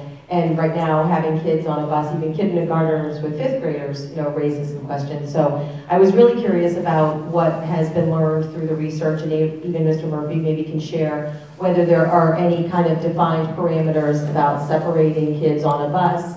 And also in Beverly, will Mr. Burke and our transportation department be part of that decision process to come up with something that might work other than just letting everybody go on the bus and go? We went to a variety of different districts. I think in Swampscott, it's just Nahant that is busted. One Swampscott bus and then one bus that comes in from Nahant. When we were in Wakefield, we had 5th through 8th graders on the same bus. We spent a lot of time in Linfield. Linfield actually had 5th graders to 12th graders on the same bus in the morning.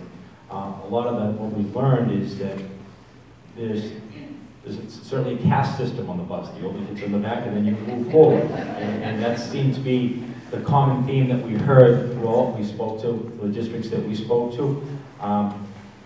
There are concerns about the buses, and I think as we get into that plan of what is it going to be like, there will be some concern, there will be some conversation with Mr. Burke. Where is it more monitors? Is it cameras on the bus? What does it look like? What are the concerns that we have? So once we have that, we can address that. As you said, I think you're right, we currently have kindergartners on there with 5th graders. Certainly that's a concern as well. So we want to make sure everyone feels safe, that once we get to that determination of what it's going to be like, then it's up to us to come up with a plan that puts everyone at ease of what it may be.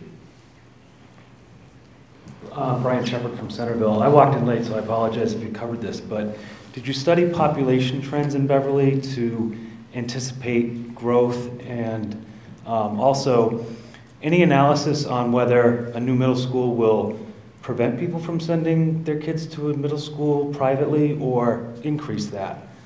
Just curious about making sure that we're not sitting here in 3 to 5 years having another conversation about how we deal with overpopulation. I'll just give a thought on the MSBA. Mass School Building Authority they put a lot of effort and time into enrollment projections. And what I'm finding is that they have an interest in not overbuilding. They're trying to protect the tax dollar and not overbuild. We have that same interest, and yet we don't want to underbuild, right? So I think the challenge is to build a right-sized school. I know that when the high school was built, part of the design required that it be built in a way that would be reasonably efficient to add on to, correct? I think that's the same in the design work. That's one of the same values with any school that's built now. But I know that when we had our recent meeting around enrollment projections with MSBA, we challenged some of their numbers, and we're waiting now for the follow-up letter of theirs that we can react to. They take a 10-year average of development in a community of population. And I think that, I suggested, and we all did in the conversation, that including the last 5 years, when one of the worst recessions anybody can remember, has really stunted development, and factoring that into a 10-year average might undercount where we're headed. We also, in recent years in Beverly, have done a lot of work in the downtown to try to facilitate more dense infill housing development along that lower Rantoul and around the depot. And while those units may not bring as many kids, they may bring a lot of empty nesters out of our other residential neighborhoods who may decide to sell that home they raise their family in and move into our downtown setting, opening up their home for a family that wants to put their kids through the schools. There's a lot that factors in, but we're working with MSBA to try to make sure that the enrollment projections are as accurate as they can be so that we don't underbuild the school. And I know the superintendent has some more information to share on your question about Beverly students going to Beverly School. The enrollment projections over the next 15 years, it's a flat line. It's consistently looks as if there's no bubble, there's no change. Beverly is extremely unique. Most cities and towns in Massachusetts have an average of 87 to 89% to go to public schools in that community. We only have 80.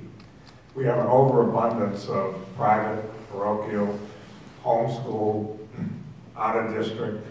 So what I said to MSBA when we were there 2 weeks ago, at any one point in the next 10 to 15 years, if that 80 goes to 82 or 83, a couple of parochial schools close, a private school closes, the cost of a private school when you have 3 kids, 4th grade, 6th grade, 8th grade, and now they're in 10th, 12th, and first year of college, you may pull back on that private school, parochial school cost. St. John's Prep is pushing 19 to 20. Fenwick is pushing 15. So you may pull back. What do we do? What do we do with 80%? All of a sudden it's 83.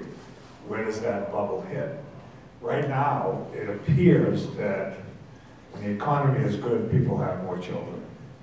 And it appears that our 2, 3, 4-year-olds are right now our bigger group, so that when they hit PK, K, and 1, we need to be prepared. And to answer part of your question, if we put all our PKs in McEwen, we can't fit Ks in our K5 unless we create room and space. So we're trying to think in terms of long-term, but that enrollment projection at 80% is really unique throughout the Commonwealth. So I hope that answers your question.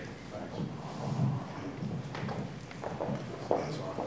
I just want to add one more thing. When we went to MSBA a couple of weeks ago, we made it very clear to them that we seem to be seeing a building and overcome phenomenon with the high school.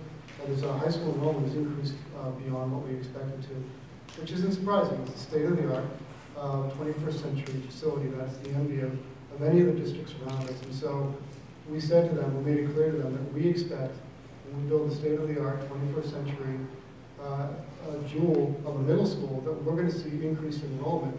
Those parents that would typically send their 5th or 6th graders to Glen Urquhart or Warren or Brookwood, we're going to see a lot of those people come back to Beverly. And so they know that the retention rates that they're using in their formulas need to be tweaked a bit, because we fully expect, based on what we want to do with this middle school and the history we've had with the high school, that we're going to see more middle school students in Beverly than we would normally because of the school. They know that. So we'll keep on pushing that point. Hi, my name's Wendy Pearl. I have a kindergartner here at North Beverly, and I have a 5th grader. So the kindergartner definitely will be affected by your vote in a couple of weeks. And my 5th grader has really shown me kind of the arc of elementary education. And it seemed like for the first 3 years, K through 2, they were learning to read. And then in 3rd grade, they start to read to learn. So I want you to be aware that, if you change to the 5 to 8 model, that 4th grade year, which is their 2nd year of reading to learn, is going to be occupied by a lot of kind of transitional preparation. My 5th grader is totally pumped to go to Briscoe. But that's because they've spent a lot of this year talking about it and really doing a lot of social kind of team building and preparation work. So if that gets shifted to the 4th grade, you have 4th graders who maybe are kind of just learning how to be academically productive, and they're going to get kind of sidetracked by some of that transitional preparation. So I just caution you on that. I think you've done the research. It seems like both models are effective. Building a school to accommodate the 4th grade seems like it would work. But my question is, how do we make the opportunity you talk about a reality? How do you fill the vacancies for those language and arts positions so that the kids have actual art teachers and not just art rooms? What's the budget to accommodate all of those opportunities, and how do we realize them?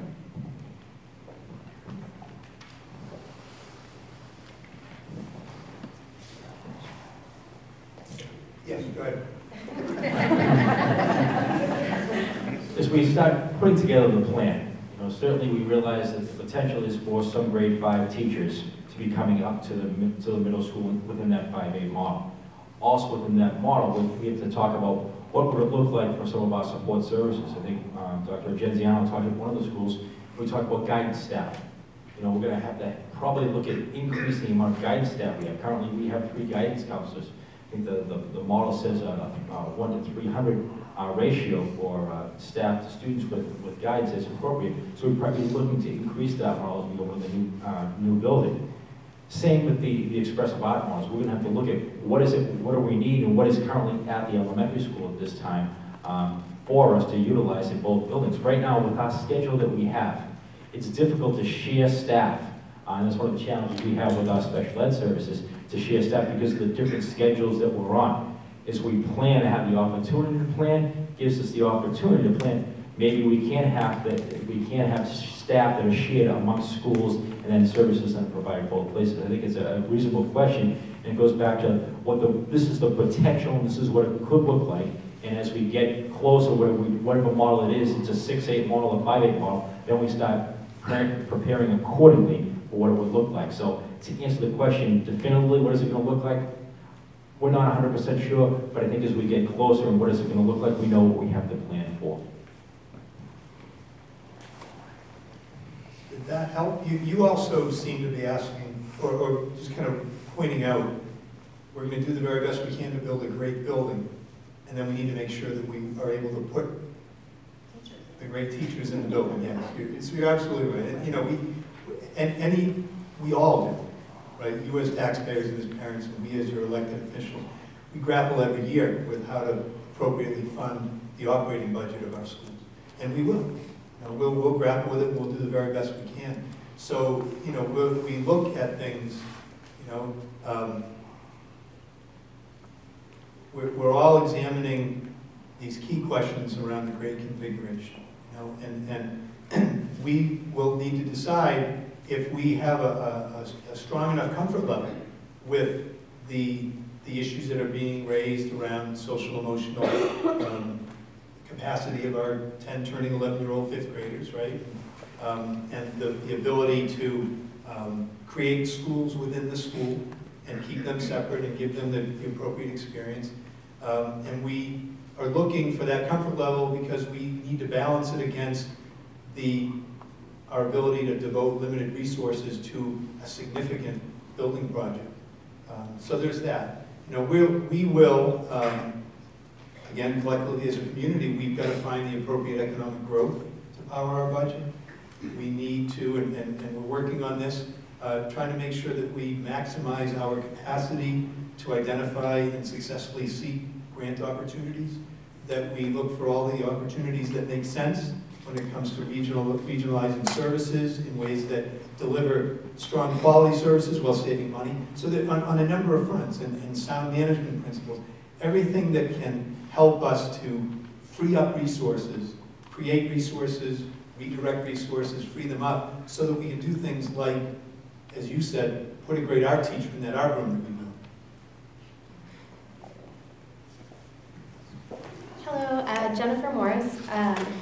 So I think it's pretty obvious that the research is pretty neutral when it comes to the grade configurations. However, there is a strong literature on the problems associated with transition years. So I'm still confused as to why we would want to move that transition year to younger children.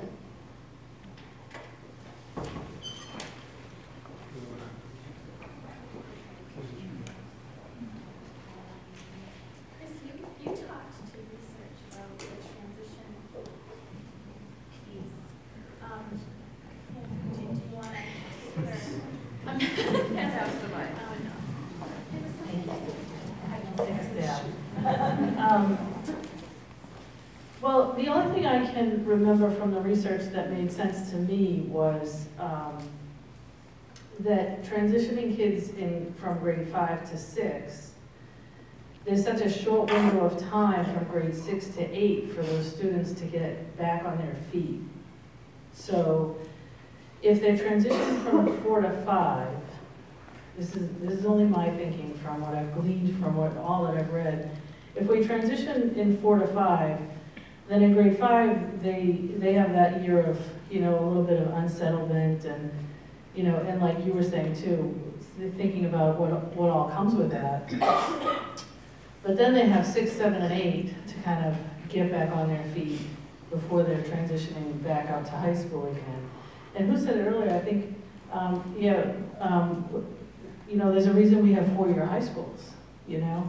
And even in our high school now, we've had to figure out how do we help our 9th graders coming in because they're experiencing a transition year. So last year, we went to team models in our high school, in our 9th grade, so that those students would feel like this is home when they got there. Maybe that's something we need to think about. You know, there are some schools who, and we haven't decided on any kind of model or any kind of instructional things yet, because that's a question to be answered later, but there are some schools who keep their 5th graders in just a 5th grade classroom with no changes in teachers or anything for the 5th grade year. And I think we learned in Linfield, they started off doing that and realized, well, maybe 5th graders are ready for a 2-person team. So they went to 2-person teams. And then they moved their 6th graders to a 4-person team. So there's all different ways of doing it. I think, you know, my thinking, and I'm not an educator of young children, but my thinking is, you know, the more we can plan to provide a stable transition in and help the students feel good about coming in that 5th grade year, the better off they'll be all the way till grade 8. Does that help?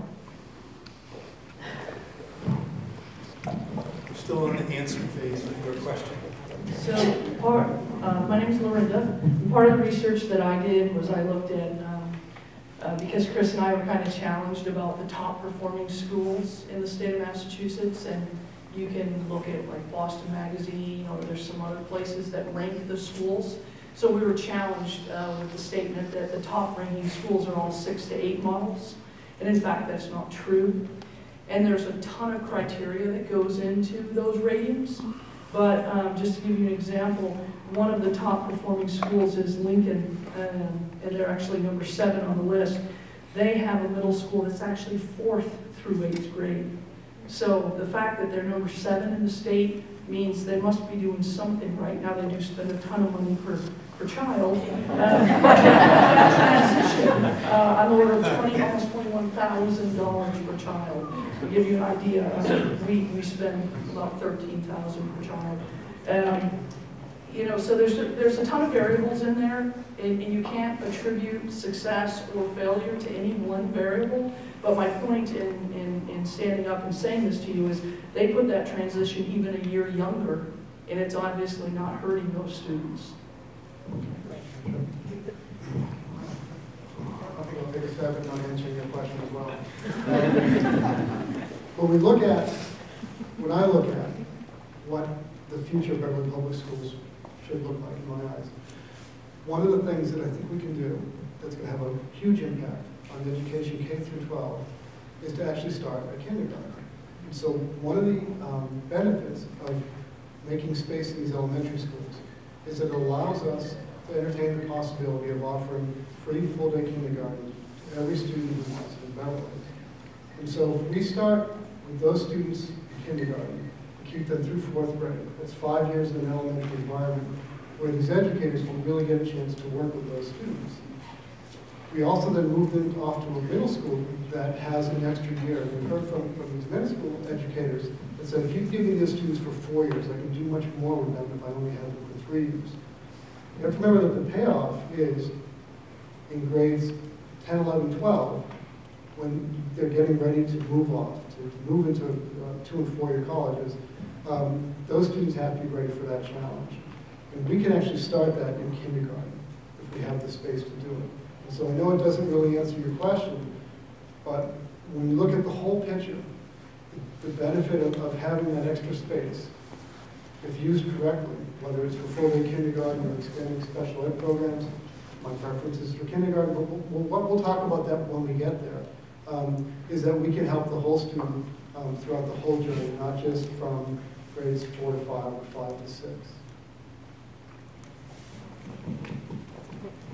And before, it looks like you have a follow-up. Before you say that, Mrs. Morris, well, your question about the transition for incoming fifth graders and Ms. Pearl's concern about spending time during the fourth grade year preparing, I think what we have to acknowledge is that we have very talented professionals working with the kids, and there is that preparation for the fifth graders currently to move into sixth.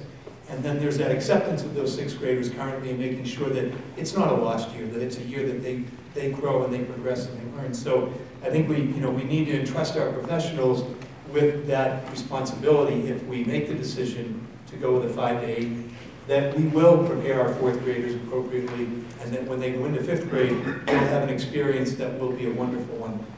But bringing it up is a great point, because if we go in that direction, you're flagging for us that we're working with some younger kids and needing to take them successfully through that transition, if that's the way we go. So thanks for bringing that up. Do you have a follow-up?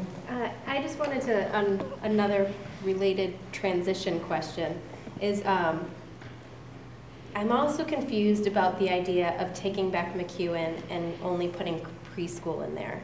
Because I understand that there's issues with the pre-K setup currently, but if we're purposely designing a system that's going to isolate the pre-K students and therefore purposely add in an additional transition, I don't see how that makes sense.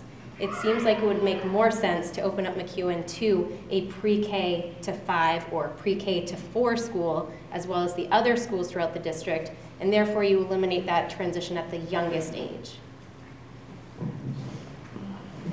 Because with pre-K, kids are grouped by their strengths and their weaknesses.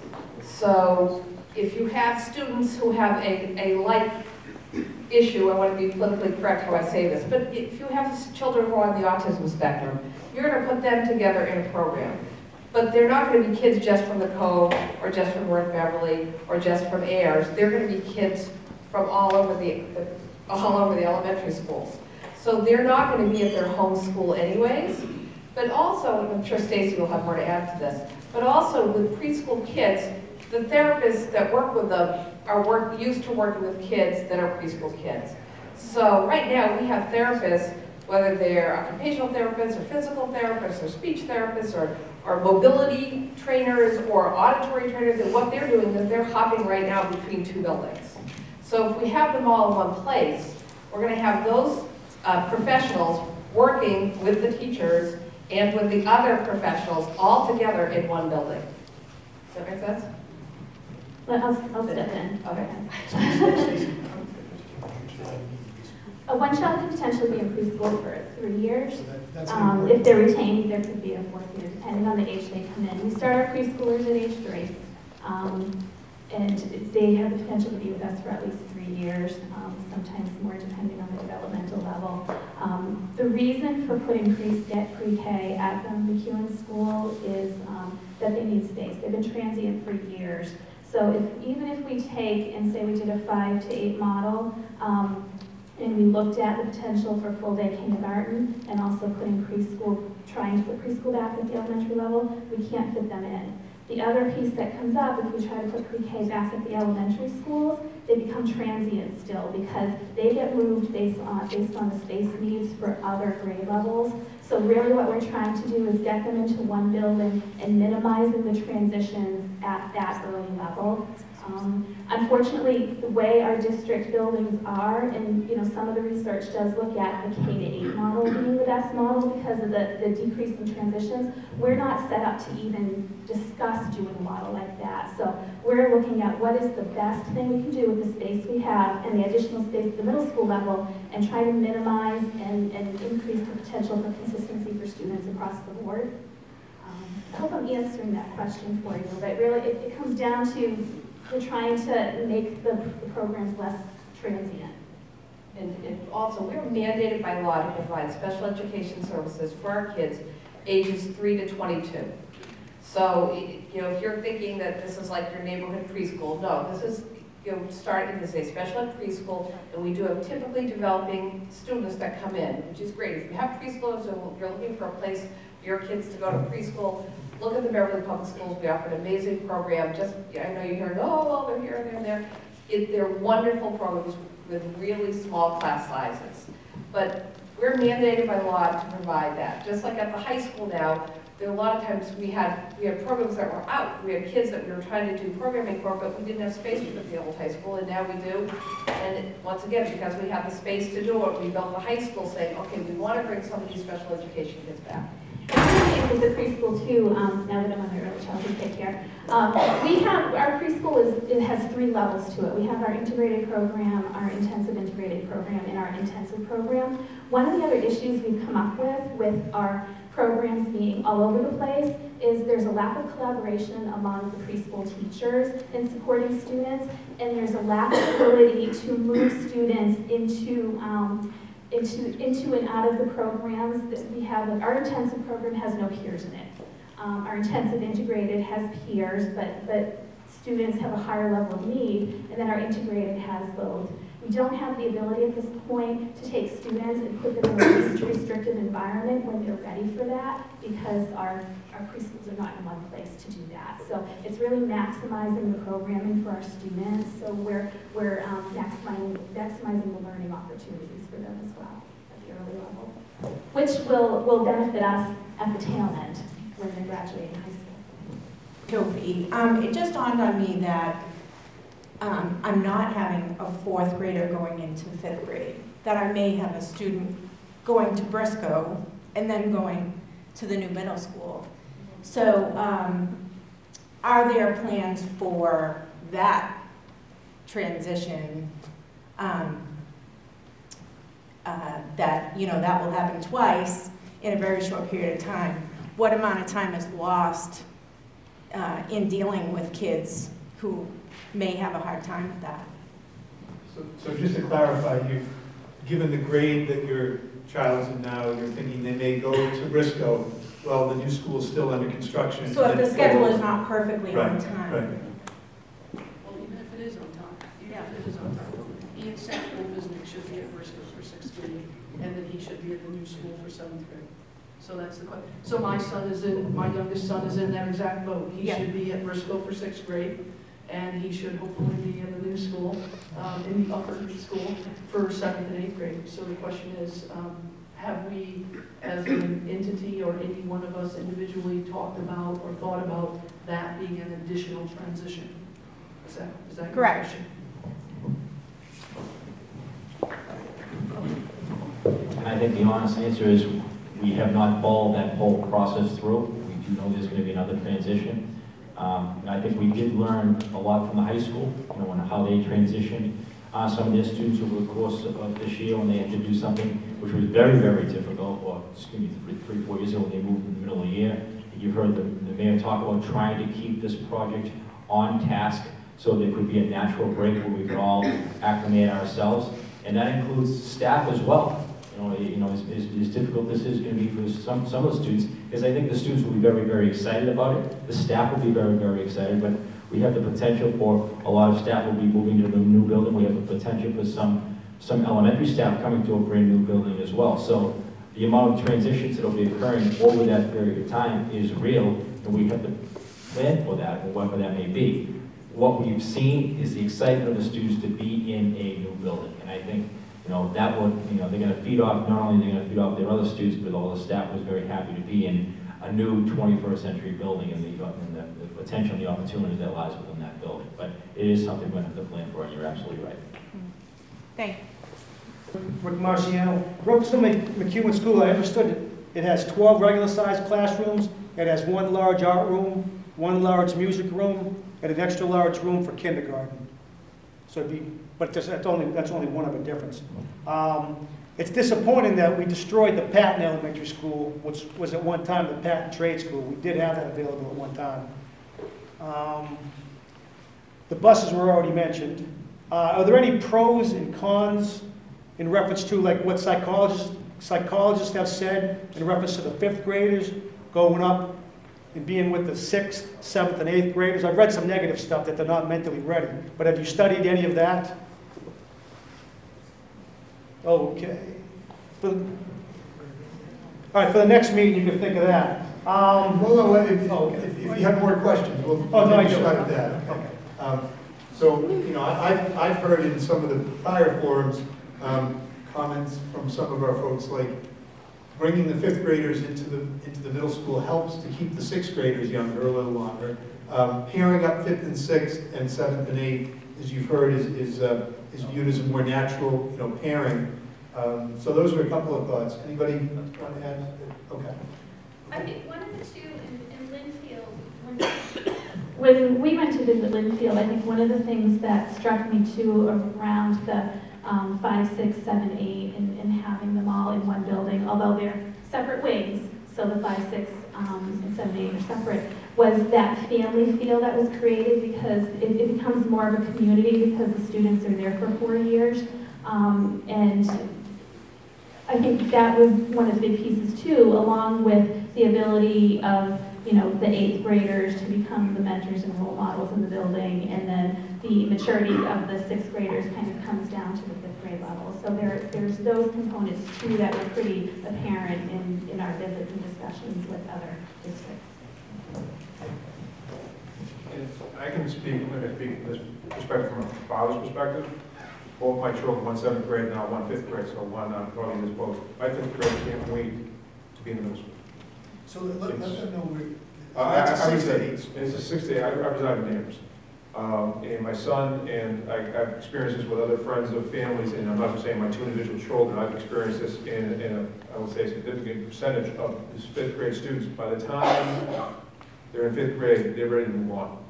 Because again, they're the big fish, a big man on campus, if you will, but they're following sometimes very elementary rules. They're following certain procedures and things, and they're like, we're ready to move on. They think they're older than they are, and I guess that's adolescence. But even at 10 or 11, I think my current 5th grader, she was ready for middle school. Clearly, she's one of the, again, is she an exception? I don't know, I just know she's giving me a run for my money already. But, you know, I've seen this before, and I've seen it with older kids, my kids and friends of friends, and as you see these, you know, they move into, you know, you see them going to school, when I have the availability to pick them up at school, you know, they come out in line. And you can see the 5th grade kids like, really, are we doing this? Seriously? You know, and if you go to a middle school, you see them come out of the door, and it's like, don't get in the way, because you're going to get run over, and it's a massive weight. But these kids, I think, you know, to answer your question, psychologically, every individual student is just that, individual. It's going to case by case by case. You can do that, you can do it community to community, you can do it school to school, you can do it whatever you want. It's up to the individual child, and again, it's bracing for transition, and I heard it here. We're going to do that in 4th grade now. If you start prepping them, if you can, and again, raise the bar for those kids, they'll reach them. You know, it's really that encouragement, that support. Because, and again, it's not, I'm not worried about my daughter hanging around with 8th graders. That won't happen anyways. But, you know, but it's, on a serious note, she was, again, my individual kids, I've seen other kids, they're ready. It's giving them that support, and it's, you know, baby birds leave the nest. They've been in elementary school 4, 5, and if they're in the preschool program, that's housed in that building. They've been in that building a long time, longer than they'll be in any other building. So they're almost ready to move on to that next step. That's just my parent perspective. A reference to the other schools in the other cities you're using for examples that have 5th grade, what are their size comparisons compared to what we have for a number of students? Do we have a lot more to keep an eye on compared to the other schools? Well, I think the answer is every school district's a different size. There are 5 to 8 schools that are comparable to our size. There are some that are small. It depends on the district. Okay. In reference to Briscoe Middle School right now, what can you say about, do we have drug problems? What's our crime problems? Can you disclose any of that so the citizens can be aware of not sure. any crime, any drug or any crimes taking place in Memorial Middle School, so we could just have an idea of, you know, basically how we compare, or if somebody has an example of their middle school, how their crime, if they have a drug problem in middle schools. I think we had this conversation earlier today in a meeting. You know, whatever problems there are in any school district around, we have the potential to have the same problems in Beverly. You know, so, you know, you're asking for data, you're asking for information that I don't have at my fingertips, but I think the point is, if there's an issue that's showing up in Briscoe Middle School, it's showing up in the Swampscott Middle School or the Linfield Middle School. they're issues that we all face. I would say that, our school department, our police department, we all work hard to make sure that none of that comes into our schools.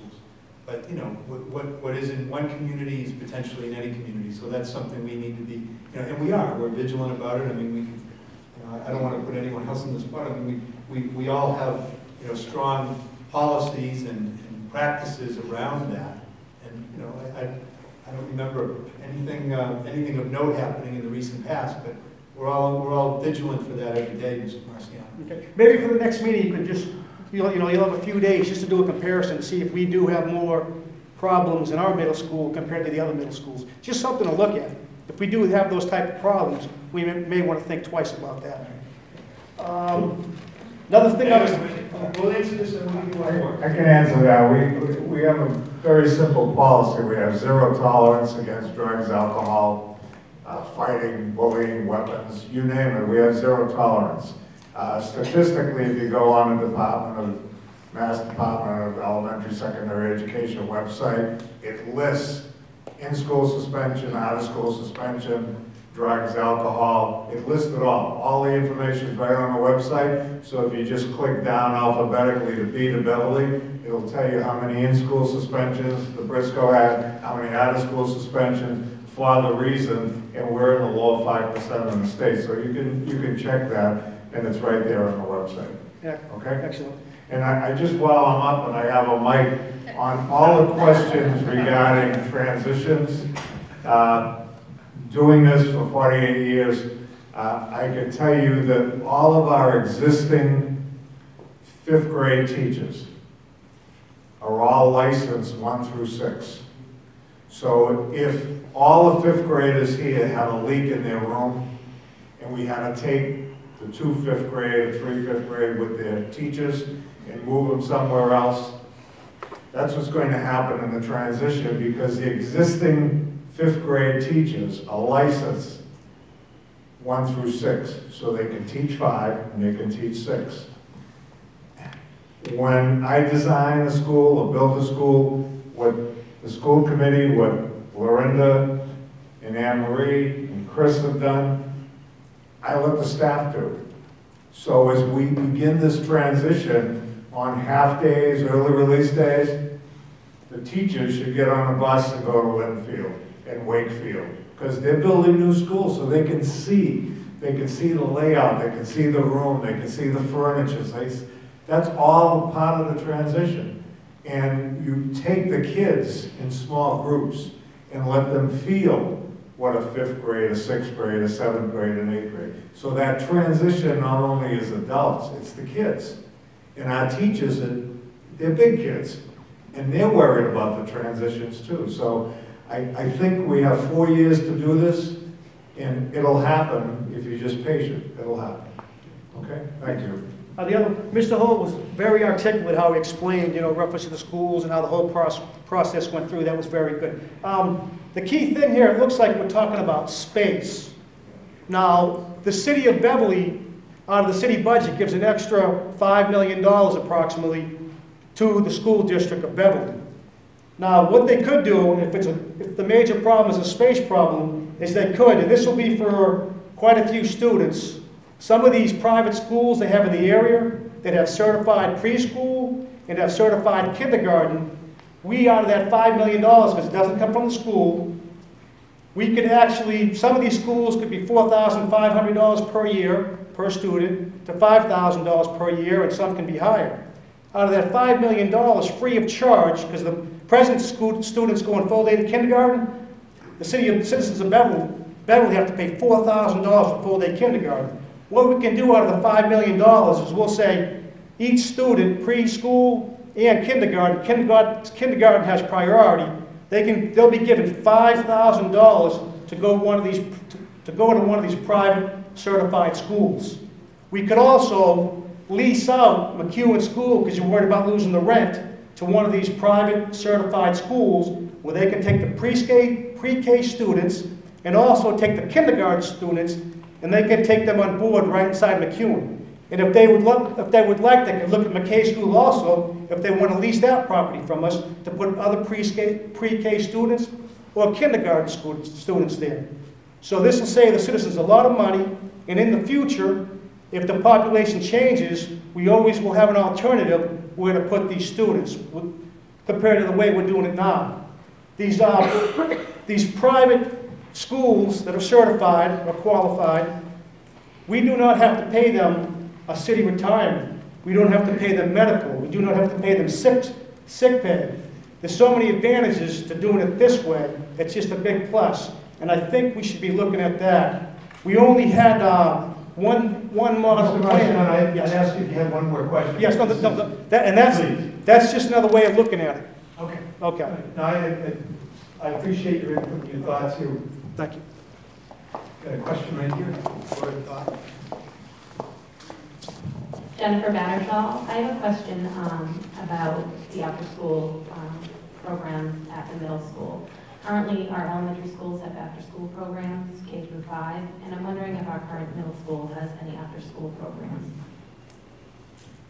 I don't think replicating exactly what we have after-school programs doesn't replicate exactly what we have. We have a student council, yearbook, chess club, robotics club, green team, math club, et cetera, et cetera. So we have a variety of those things that are run by staff members on specific days during the course of the week. We also have intramural opportunities such as flag football, dodgeball, basketball.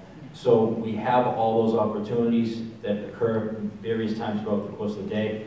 My understanding, some of the after-school programs here are consistent on Monday through Friday, and that's really what I was referring to earlier when I said, what are the concerns, what would be the extended day opportunities that would look like at the middle school, and I think we have to investigate that too, because that's something that this community has been used to, and it hasn't come to level at. Would that be occurring within the grade 5 or within the 5-6 model? What does it look like? Do we partner with the YMCA to bring in more programs and do it here? Because currently we do have a lot of 6th graders who go to the YMCA for some of their after-school programs as well. So I think as we get to the planning process of what does it look like, that's one of the specific questions we have to address.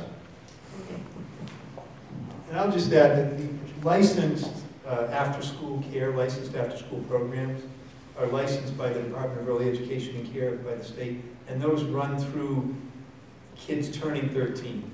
So if, I think I understand that with our elementary schools, including 5th grade, it's not uncommon that a 5th grader is in that a licensed program after school, which is 5 days a week in a lot of cases, right? So the question is, would that be offered at the middle school or following the middle school day? And conceivably, if there were a demand, certainly, and conceivably, since a lot of 6th graders continue to be age-wise eligible for that kind of care, it could be an offering.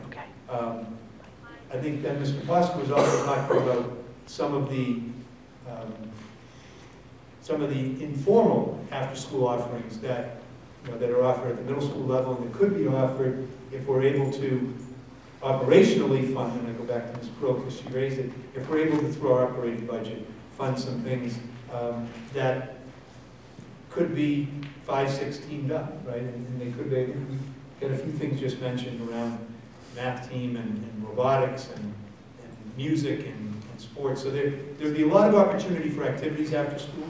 And I think as far as any type of formal licensed after school programming, that would follow the demand, in my sense. Yes? And if they were to do some type of club program, I would hope that the 5th graders would be separated from the 8th graders. Currently, how does that work in the middle school now? Do the after-school children, 6th, 7th, and 8th, all partner together, or are they? Yes. Currently, 6, 7, 8 are partnered together. One of the things as we've gone through this and having forums talking about making sure we have developmentally appropriate extracurricular programs in place. And that might look like a 5-6 program for some of our students and a 7-8 program. But I think that's what we're hearing what to do. And put Mr. Murphy on the spot for some of the programs that you have and how that's set up. And again, with the 5 through 8 model that we have, the after-school, the interscholastic sports that we offer, which is MIAA sanctioned, I actually happen to be the chair of the mid-level athletic committee, so it's kind of nice to have that. component, but I've always vouched for 7th and 8th grade. You know, the kids are physically on an equal playing field. Yeah, I want to put a 5th grader up again. I was watching the basketball game after school today, and Marblehead and Swansboro were playing, so obviously the principal had to go to that Bible and be like Sandlin and Beverly got together. And a kid from Marblehead, and one of our nice kids, where he hasn't grown yet. He's going on the court, this kid with, and I saw this kid from Marblehead play football this year. He's a middle linebacker, and I was like, please stop. Yeah, I want to make sure it's equitable. So what we do with the 5th and 6th grade, and all of our after-school club, if you will, clubs are run by the PTO in the building. So they're, the teachers are paid by the PTO per capita. We have some consistent programs that go in. We have traditional programs that are run school-based, National Junior Honor Society. We also have like scratch programming and those types of programs, different things that dodgeball, kickball, and what have you, kind of geared more for the younger kids. So that, again, 6th, 7th, 8th graders really don't want to hang out with the 5th graders. So it kind of naturally progresses itself as well. So we kind of identify things that have the interest level in 5th and 6th grade, let the teachers run that, and then the PTO kind of pays their stipend by the school system that way, which really has been beneficial, and it helps. And again, as the kids get older, they mature into. But another nice thing to remember too, though, is your kids are playing new sports. They're playing Little League, softball, soccer. They're playing, there are certain age breaks, the U10s, the U12s, so you're playing 10, 11, and 12s are playing with each other. So it's kind of in the similarities. And again, the nice thing, coming from town of Swansboro, they have 3 elementary schools and 1 middle school. They're facing 5 elementary schools, 1 middle school. These kids know each other via sports, via activities previous to this age. So that's something to keep in mind as well.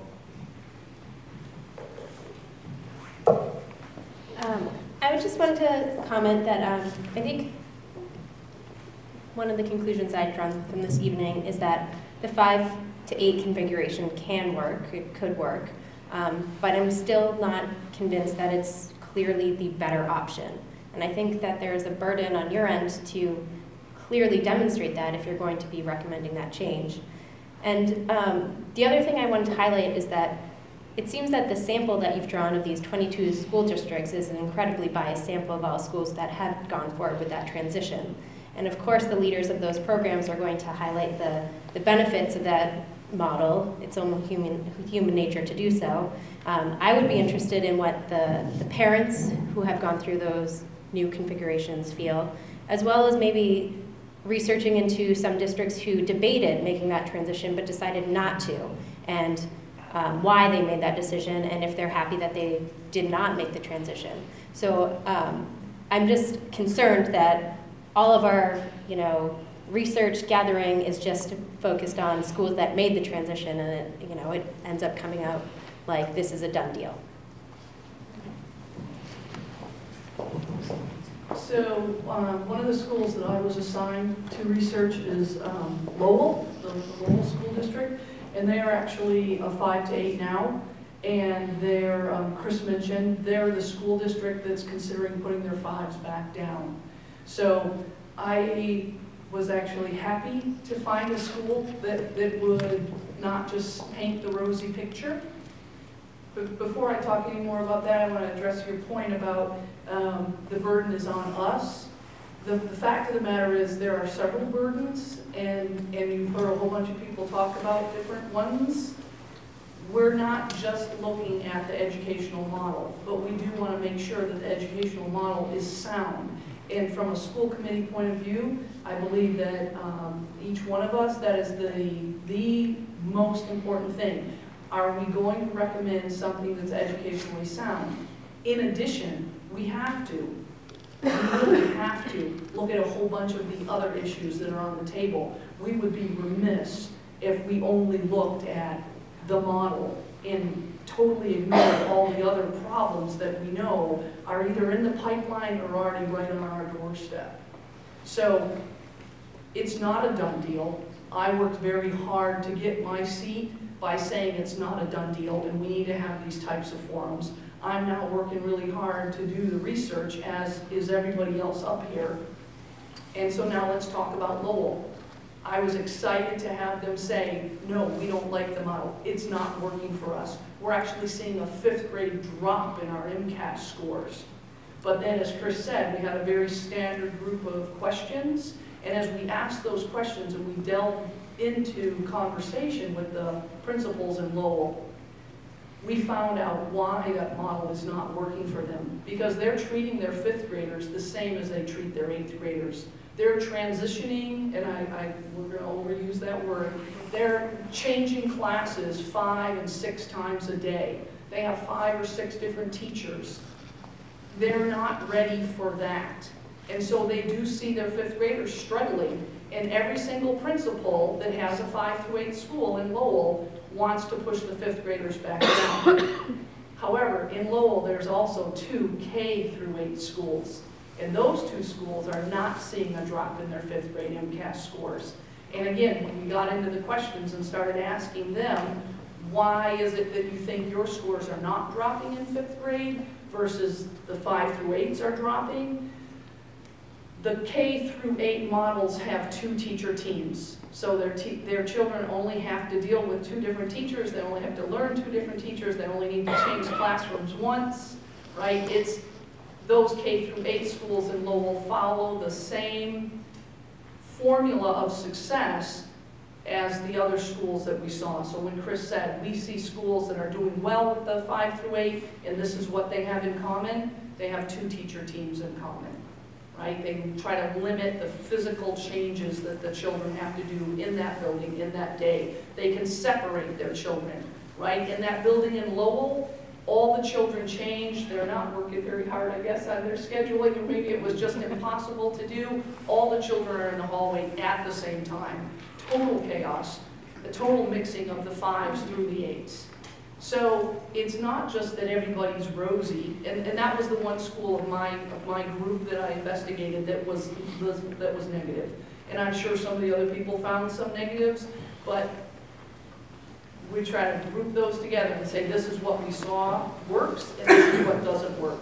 So we know a large team doesn't work, we know intermixing them doesn't work, and that's kind of our findings. And I don't believe, the fact of the matter is we haven't made the vote yet, and there will be a lot of things that we need to consider when we sit down to make the vote, including but not limited to your point about can we afford financially to put the programming into that new building to really make it work. I just wanted to add and share with you that, we had a short amount of time to do a ton of research. And I think we did what we could. Melinda was still putting the information together yesterday. And, what happened for me is I would talk to a school district. So I'm talking to the guy in Amesbury, the principal in Amesbury. They have a 5 to 8 middle school. They have a 5 to 8 middle school that was built to be, I think, a high school. Thanks. And he said to me, we're considering sending our 5th graders back to elementary school because it's just not working here. And he listed all of the reasons that Lorinda just listed about why it's not working. They weren't able to substantially separate the 5th graders. They weren't able to coordinate travel through the building well enough for all those reasons. So in addition to that, so while I'm talking to him, he said to me, well, but my son goes to school in Stratham, New Hampshire, and he said, they've got it down. He said, you should talk to them. So this is what was kind of happening to us, is it kind of started to snowball. And I think you could research middle schools across the country for hours and hours on end. And so I'm here to tell you that we did the best we could with the time we have, or, many of us are working during the day and all of that too. So it was tricky too to contact people on my lunch break or at 7 a.m. or, around my work schedule. But that's not to say that, there's not a ton more to learn. And so my hope is, well, first of all, we kind of know from Mr. Posca and the great job he does at our middle school, what works. And my hope is that if we do decide to go with a 5 to 8, because I haven't made a decision yet either, is that we continue to learn. I don't think we're done learning. And like Dr. Argentiano said, I love the prospect of teachers going out and learning from other teachers and what people are doing well and finding the best way to do this. So I'm hopeful that whichever model we choose, we do the best we can. Thank you. I'd like to also just say, excuse me, the question and the concern that it's a quote a done deal, and the sense of what burden we bear. We are your elected representative, and we're trying to do the best job we can to get it right. And so, the school committee a few years ago did study this issue. As you heard earlier, Mr. Posca, among others, was part of that study committee. And so had some good material to put forward. But we, knowing that, that we've got it's a significant decision, and as I said, we want to do it right. So we've spent the time, and we're listening to you folks, and we're kind of tugging at the assumptions. We're tugging at the information we have, whether it be anecdotal or data-driven or experience-driven. We're trying to make sense of it, and we have a number of things to consider as we make the vote on February 26th. You've heard a number of things. I can tell you that as one person who will be voting on February 26th, I have been looking to gain some reassurances and a comfort level with the social emotional soundness of this model and the educational benefits and strengths of it.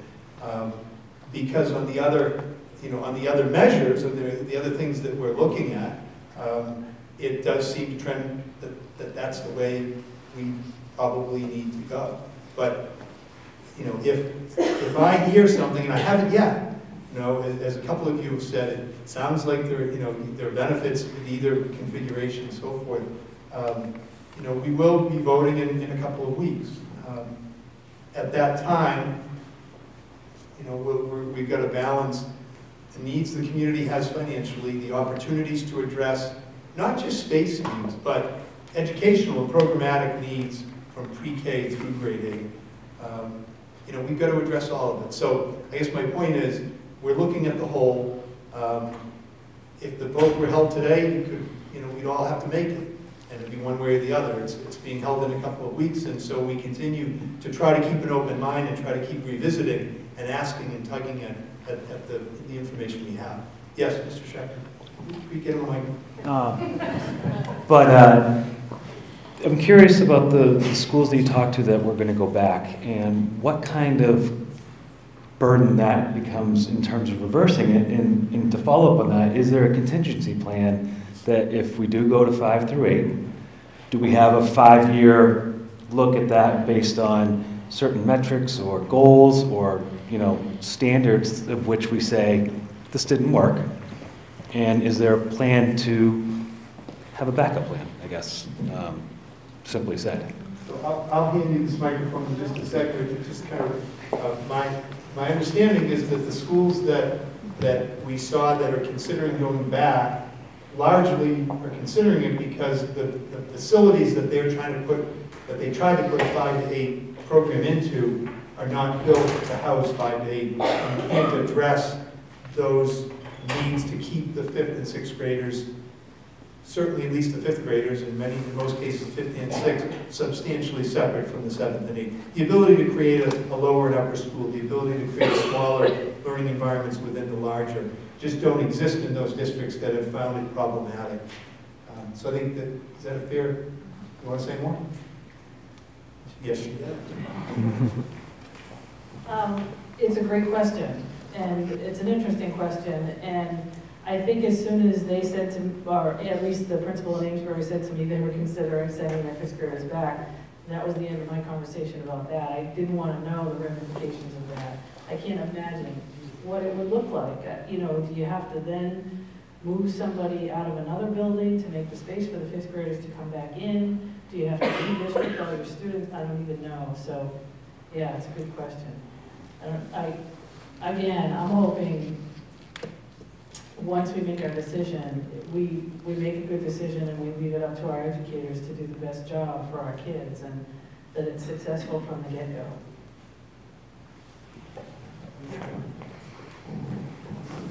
In terms of deciding whether or not it's working and what you do next, this is something that these administrators and teachers do every every day, 180 days a year.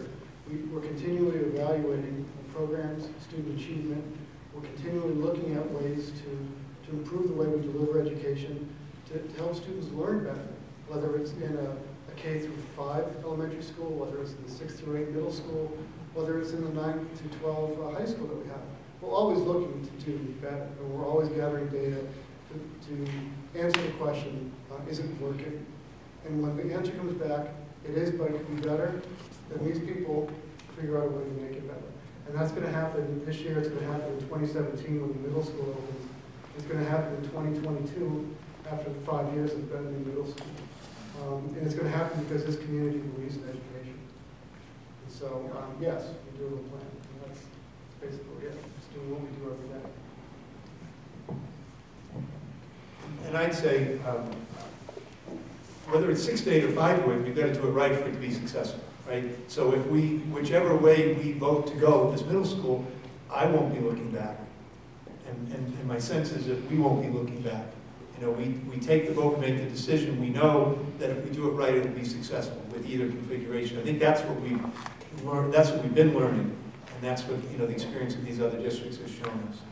I know we have one more person, and then we'll make this the last of the evening because I don't want you folks to feel stuck in the room either. Name's Jerry Dushore. More was going to just make a quick comment so you can all relax. I'm not going to hit you with a hard question, but one was going to appreciate all the service you guys have done. I think it's been a great job. You fielded all the questions here. I think you've answered them quite well. I come from a product, all these questions about the transition and stuff. As I'm sitting here reminiscing about the way I grew up and stuff, and I went to a preschool or elementary school from 1 to 3, and just as I transitioned from 2 to 3, they decided to put me into a 3 to 6 area. Got to 5th grade, and then all of a sudden, when I was getting ready to be the leader of that school, they moved us over to the 6 through 8. So I went through all of these stages, and so did all my peers. So again, it's been a long time. There's a lot of research now in the transition stage. I never saw anything, or there was never anything discussed about jumping from the next school. And also, a lot of I went to a small town up in Maine, and the majority of those kids have all gone on to great schools and have gone on to some of the best schools in the country. I look back, and I go back to the school now, and they have a 5 through 8 as a junior high. And that school now is rated as one of the top suburban schools in the country. And then that was just recently brought up in the last couple of years and stuff. And I remember these kind of transitions that were going on through those years. I remember 6th grade, we weren't transitioning from class to class, but that was a big thing to move over to the 7th grade and see that kind of happen. So I think there's a lot to be shared here, and I think you guys did really well with the design of the school system. You can approach all of these things with segregating the 5 and 6 and 7 and 8. And I also have really appreciated the real upside potential of bringing some of this education down to a 5th grader. If I go out and I travel quite a bit internationally, and I talk to a lot of these other schools in the world, and the kids are getting the stuff earlier and earlier all the time. And I see kids over in Europe, they get international languages, foreign languages are brought into the school system in 1st grade. I go over to Asia, and these kids have got science programs that blow us away on what we're getting to the kids earlier on. So I think that it's almost we owe it to the kids to get it to them a little bit sooner, move them on like this. And I think you guys have presented a very strong and compelling case. I'm sure there's a lot of financial side of it, which you guys have more information on some of the decisions that have been made. The schools have been open and closed and shipped around, but personally, I don't think you can look back. You can't look back at what you spent and what you've done. You can learn from it, but you need to kind of move forward, and you got to make the right decision on that structure. So, good luck with the vote. Thank you very much. Thanks everyone for your time tonight. Special thanks to Mr. Murphy for spending his evening with us. Thanks.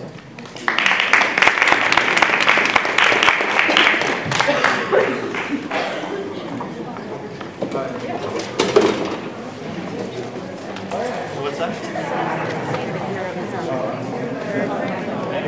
Grade 6th grade, 7th